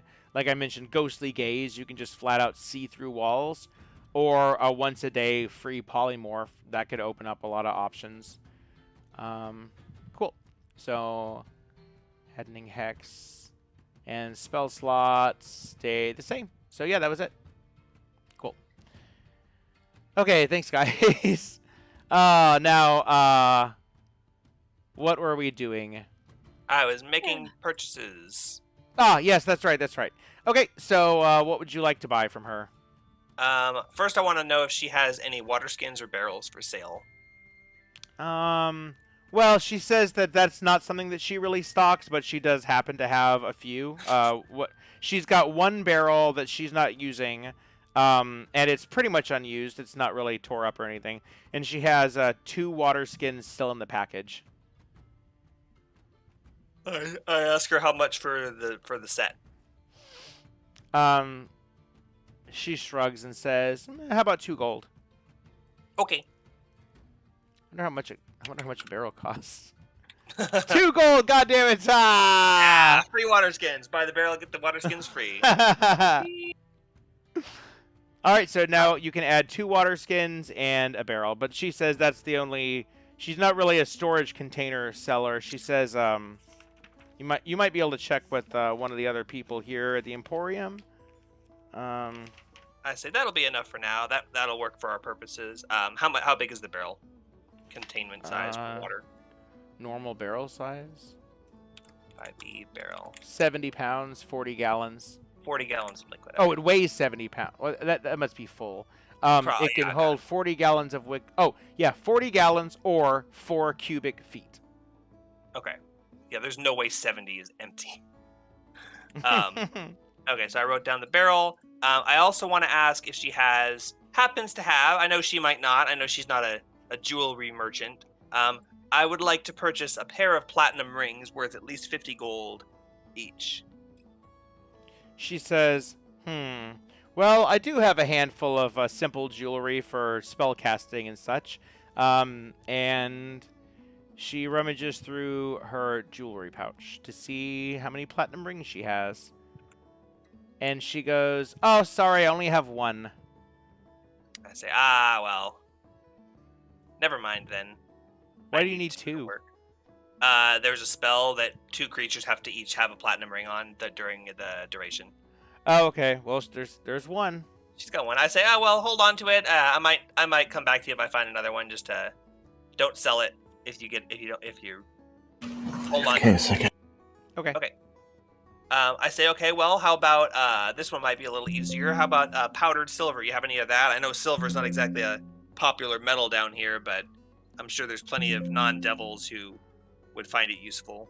She says, oh, sure, actually, that's not something I really sell, but I do have quite a stock of it, and I could part with some. Yeah, for the exact reasons that you would imagine, I have powdered silver available. How much do you need? How about 100 gold pieces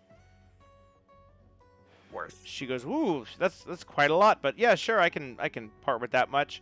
And she bags up has a small pouch, and she weighs out 100 gold pieces worth on her little scale that she pulls out from under the counter. She tightens up the small burlap pouch full of silver dust and hands it to you. Thank you. And I think that's it. What you keep saying it's not something you sell. What do you sell? What do you normally sell? I don't know.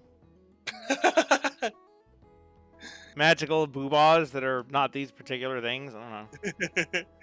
She says, I work mostly with my cousin, so I'm really just assisting him, but Oh, okay. magical inks and incenses and various spell components. But Okay. silver dust you would tend to get from a church or some sort of or a metallurgist, but I can still sell you some of mine. I have quite a bit. I'm not in the retail market of powdered silver. That makes sense. I'm glad. Thank you for sharing what you had then. I do have stocks of gems as well if you needed diamonds for resurrections or such. Oh no, I'm good. I'm good on gems. Does anyone else need anything for purchase before we continue on?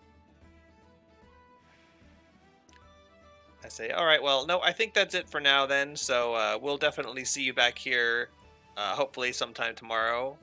Did you have any questions or need anything else before we leave? She says, oh, I don't need anything from you, but if you have any questions for me, feel free to ask. For instance, if you need to know who you can trust around here, I would say it's a pretty safe place in general, but I definitely gravitate more towards some characters than others. But then again, I tend to lead more towards a more towards a good neutral alignment than evil.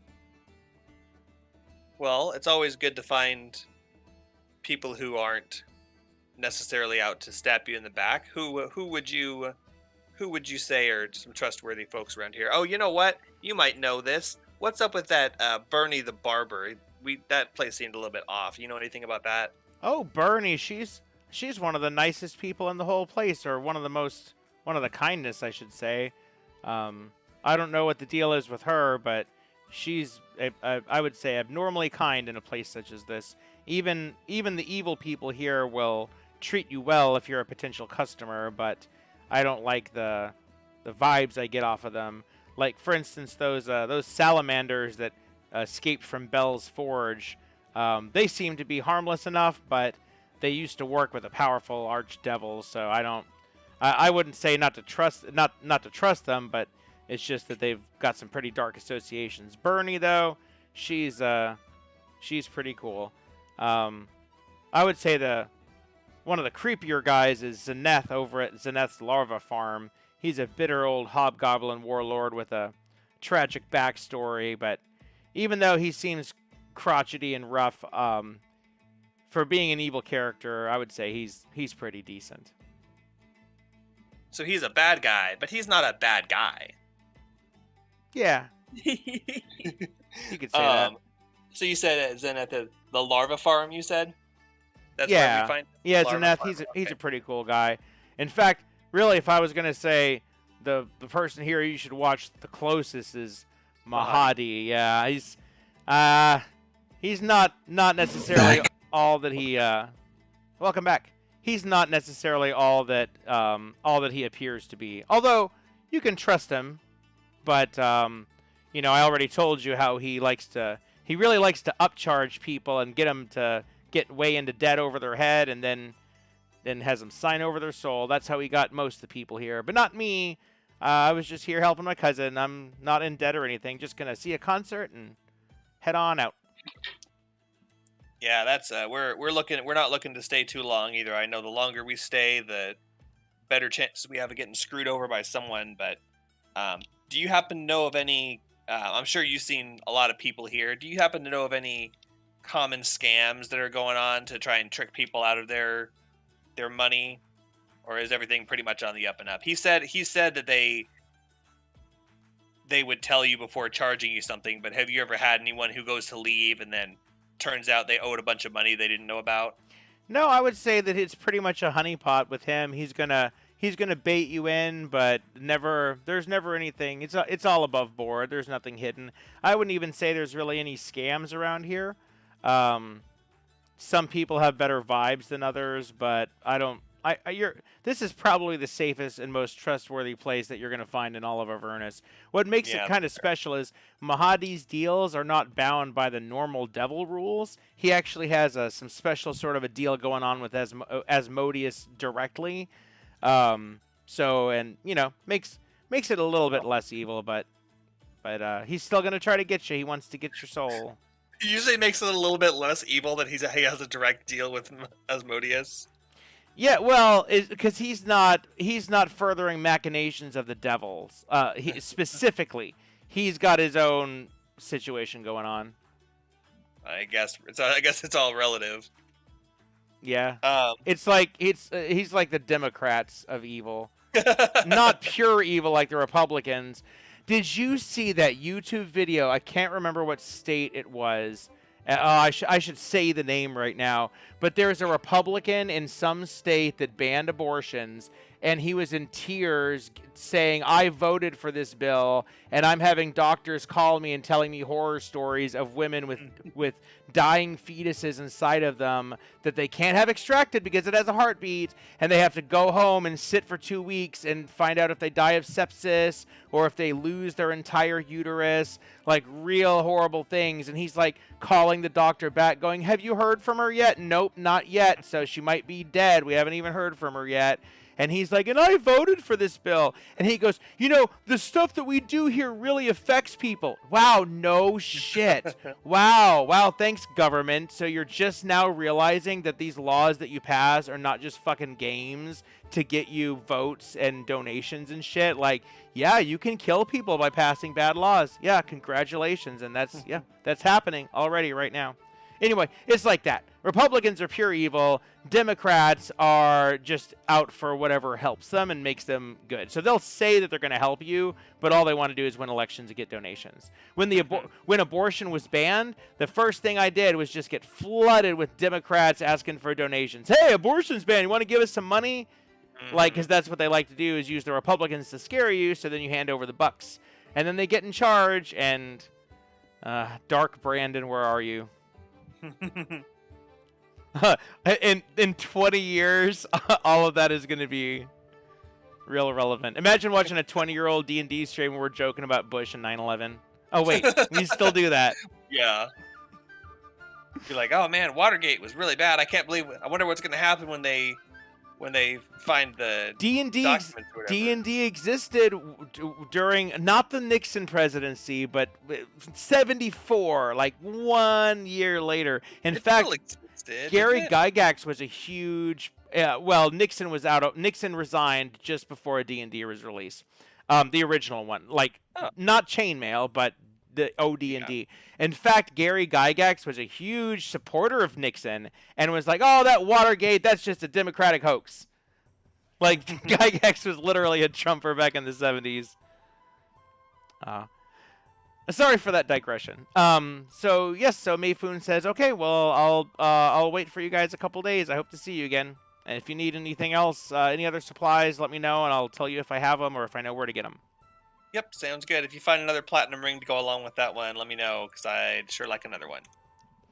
She says, "I'll roll a d20 next time you talk to me." I rolled a d4 All right. and got a 1. That's why there was one platinum Nah, ring. You had a really good chance of getting at least 2, but nope. A 75% chance of getting 2. I 100% need- chance of having 1. I need to roll more dice. I kick myself in the ass because you're like, "Do you have any?" And I'm like thinking, "Oh yeah, she probably has that." And then I'm like, "Fuck me, I should roll a die." Exactly. Ask the gods. Ask Satan, does she have the rings? Because that's why you roll the dice in D&D. You're asking Satan what the answer True. is. All right, well, it was nice to meet you, and hopefully we see you again soon, and we can travel together, and it'll be really fun. Yay! And then we can do Jake's Side Quest. Yeah. That's gonna be so And- many months from now. So many Yeah. months. We're going to the larva farm, though. Oh, But not sweet. right now. Oh, okay. I mean, okay, so we got a lot of like character stuff done, and we actually progressed the story a little bit, but it is getting close to midnight. What are you guys thinking? Do we want to do another area? Start one, or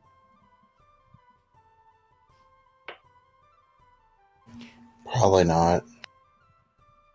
yeah? I mean, we'll definitely be ending soon. But what would you think, Nick? Is there something that we should? Yeah, that depending sounds. on what we choose, that sound- would you? No, that sounds good. Let's stop here because it's really kind of up to you guys. Mayfoon also says, "Oh, you guys should also check out the Witchlight Carnival. I hear it's some sort of magical portal to the Fey realm, and there's all kinds of fun games. You know, I kind of thought the Wandering Emporium would have like carnival games, but I guess that this place is really more of a flea market. So if you're looking for just some fun diversions, the Witchlight Carnival. Also, I hear a rumor that there's a magical portal that transports you to some fairy godmother palace where your heart's greatest desires are fulfilled and your wishes are granted. But I'm sure that's just part of the fun. So yeah, you guys should check that out. You can get a ticket from Definitely. the ticket master. He's over near the carnival entrance on the other side of the Wandering Emporium. I mean, it better cost soul coin pences because seriously, whole soul coins is expensive for everything. I should be able to flake some of the cold soul coin off into chips. Soul chips, that should be the sub currency. Soul chip. Yeah, it technically, has a part of a soul. technically, I think because if we ask a soul like a question or use it to heal, it has charges, right? Yes. Has anyone been checking our soul coins for charges?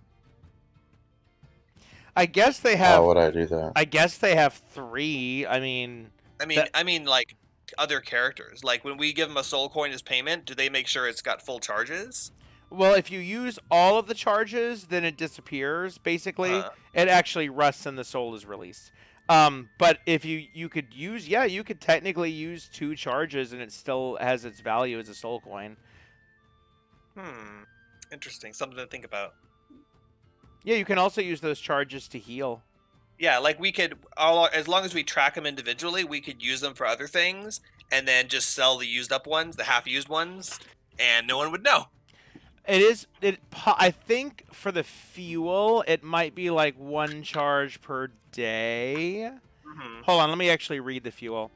Yeah, 1 charge for 24 hours. So But you can't split them up though. You have to put a whole coin in. Yes. But if you put in a partially used coin. But if you're using them as money, there's no different value. One soul coin is a soul coin. So if you're using them as money, they have full value. If you're using them as fuel, they diminish with the charges. So we should definitely be using them to like heal in between fights and stuff, and then keep track of the half-used ones and sell those ones. I'm gonna have to make.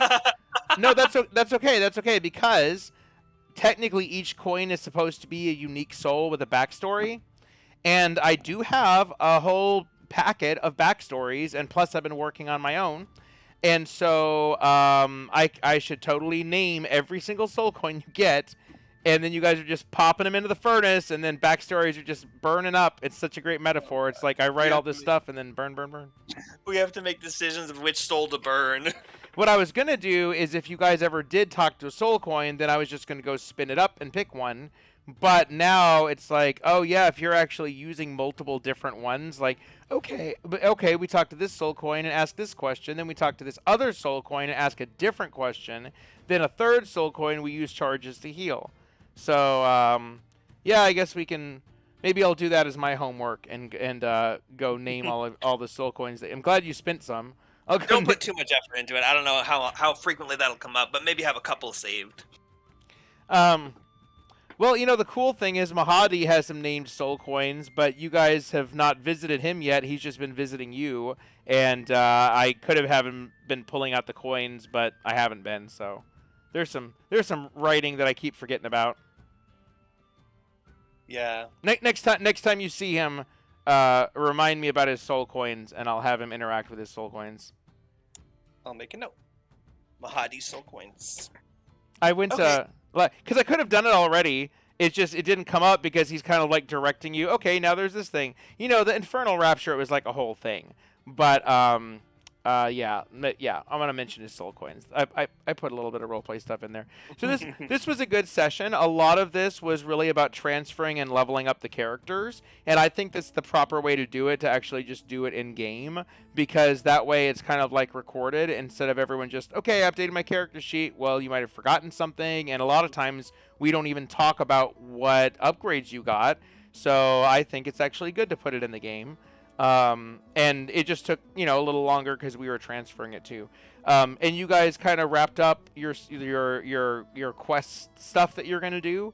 So this is a good place to stop. Unless you want to get back to your game, I think it'd be good to do mine again since you guys are still in the Wandering Emporium. The locations here are not all going to take as long as Infernal Rapture. That was just kind of like an experience that I wanted to, it's like a milestone of your journey. It's kind of like a Lulu's dream visions, It's like there's a thing you experience as a milestone in your journey before you go to the next thing. It's kind of like one of the major cutscenes in the middle of the story. So you guys got to eat and drink some cool stuff. But so next time, I'll summarize the locations that you haven't been to. You can check them out, and then when you're done looking around the Emporium, probably go to the Witchlight Carnival. So that's Zach's side quest. I'm just going to tell you. I don't think that's a surprise. If you want, you can go straight back to Red Ruth and continue that, and then you can come back here and do the Witchlight Carnival after. But if you're ready to, when you're done shopping around the Wandering Emporium and talking to everyone you want to talk to, you guys could go to the Witchlight Carnival, and I'm ready, and then that would be a good place to stop and switch back to yours. And then the next time that I play, then we start with the Witchlight Carnival. Does that make sense? Yeah, I think we definitely like to do the in time wise. We definitely want to do the Witchlight Carnival before going back to Red Ruth because we've got the Heroes Feast going. So we want to go in with full power for that, especially with wisdom saves. Game time wise, I mean, if we're talking about like being in the middle of stuff, Willow just got polymorphed and Pantog just got put to sleep, so you're also in the middle of stuff in the other game. Oh, that's true. I kind of really would prefer not to go more than 2 sessions at a time unless we're like in the middle of something intense. Like if we ended like in combat with a Devil Lord, and it's like, okay, we have to stop in the middle of the combat. Well, this is a pretty good pause then, because you've tied up some things, you're not in the middle of something, and now it's like, okay, now let's explore the rest of the Emporium. So that's not a bad place. Willow and Zach, do you have any preference? I was thinking finishing up the Widow's Emporium. I have no preference. Willow, you're kind of the deciding vote. Zach's all You can hear me? alone. Huh? You said that you have no preference? Yeah. Yeah, and I'm saying you're the deciding vote, so you should pick something. Okay, I kind of want to keep going with the Wandering Emporium. Wondering. I think I said Ah. Widow. Yeah. Okay, so me and you are obviously going to be like, okay, I'm going to do mine, but both the Yeah. players want to finish the one. I mean, especially because we just got it's basically whenever you are rolling in one, you kind of want to keep doing that one, and then it's kind of jarring to split and switch to the other one. We just have to decide, like you said, as long as we have a stopping point in mind. Like this session didn't get very far. We're like, oh, we'll do this session, and then by the time that one's done, we'll be ready for the next one. But we didn't get very far, so you have to consider that too. So as long as we have a stopping point in mind, okay, let's just we just don't want to keep going and saying, how about one more? Because that's how Yeah. Strahd ended. We just kept doing just one more, and then 3 months later, we're like, let's just stop Strahd. Yeah, I agree. So since this session was a lot of leveling up and maintenance stuff, and we didn't get to do, and also the Infernal Rapture is kind of a cutscene. I mean, I felt bad when Zach's like, "Why are we doing this again?" I'm like, "Because it's fun." I'm not having a very good day, and I'm sorry. No, not like I'm not. Oh, the cats are Everyone was being thinking weird. it. Yeah, like it is fun, but I was thinking the same thing too. It's like, I know I don't want to do this. I want to do all the crazy dragon shit, but it's part of the story, so we have to do it. But no, yeah, I understand. I wasn't taking that in a negative way at all. It's just like, I know. Why are we doing any of it? But I feel that way, when I play a D&D, when I'm doing the role play stuff, I'm like, come on, get to the battle. And then when I'm in a battle, I'm like, come on, get to the role play. So, cool. All right, well, let's do one more session, and you guys can finish up the Wandering Emporium, because it won't be long. It's just going to be, you're going to visit each of the locations that you haven't been to yet. You're going to have a small role play where you get some information. Then you're going to go to the Witchlight Carnival, and then that's where we can stop. And then that's a really good breaking point, and then we'll go and we'll do at least 2 sessions in your game. Which, yeah, we're getting polymorphed and shit, so I guess we need to get to our characters dying. Yeah, we might not even have to worry about it after that. I mean, it's old style. Got to be ready to roll up newbies if we want to. But yeah, no, I'm totally fine with that. I wasn't, like I said, I wouldn't have had a preference. It's whatever the players want to do. I'm not going to say, no, I want to go back to mine. I would like to keep the ball rolling. Yep. And not get too caught up on one, because that could happen with mine too. Like we're like, oh, well, let's just go one more. We almost cleared out this level of the dungeon, and I'm like, no, let's go back to Nyx, because I don't want to get stuck too much on one. But this one was kind of a half session. We've been in role play the last couple of, like, both last sessions were kind of blah. So we can do one more, finish it up, we didn't even get to Morrissey tonight. I know. I guess we're really not going to, based on because we're going straight to the Witchlight Carnival. That's going to be the whole day. Oh, you could do Morrissey and then do the Witchlight Carnival. But Witchlight Carnival is going to be like, because we're not on a time crunch, but we're trying to waste time until the next day, until nighttime. So, we'll have to talk about it. I would say do the Witchlight Carnival first. We're not going to just sit around. You could waiting for the concert and then do the carnival and then kind of want to do stuff. It's like when you're on vacation, you don't want to like do one thing in a day. You want to get some stuff done. I vote do the carnival, get that started. Well, you guys can think about it, and we'll do one more. Either way, we'll do one more session at the Wandering Emporium, and you guys can figure out the time stuff and whatever. We'll do one more and then go back to yours, and which I'm excited. I like playing the game. I do actually like playing and not just DMing. It gives me another week to prepare too, because I haven't really. I mean, I kind of have everything, but not really prepped and ready to go. So cool. That'll be good. Okay, well, thanks everyone. I'm going to end the stream here, and thanks everyone. Oh, and Zach, sorry you're not having a great day. I want to let you know that we value your participation, and we really have fun. And if you weren't playing, just me and Willow, Jake, and Willow would just.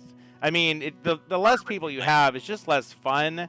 So it's like when Joey shows up. We love having you play with us. It's always great to have a friend that enjoys the game as much as us. Like, I've had other people I roped into playing that after a while they're like, this isn't that much fun, and they're just not playing anymore. So I'm really glad that you still get enjoyment from this game. No, I do normally. All right, well, good night, everyone. See you next time. Night.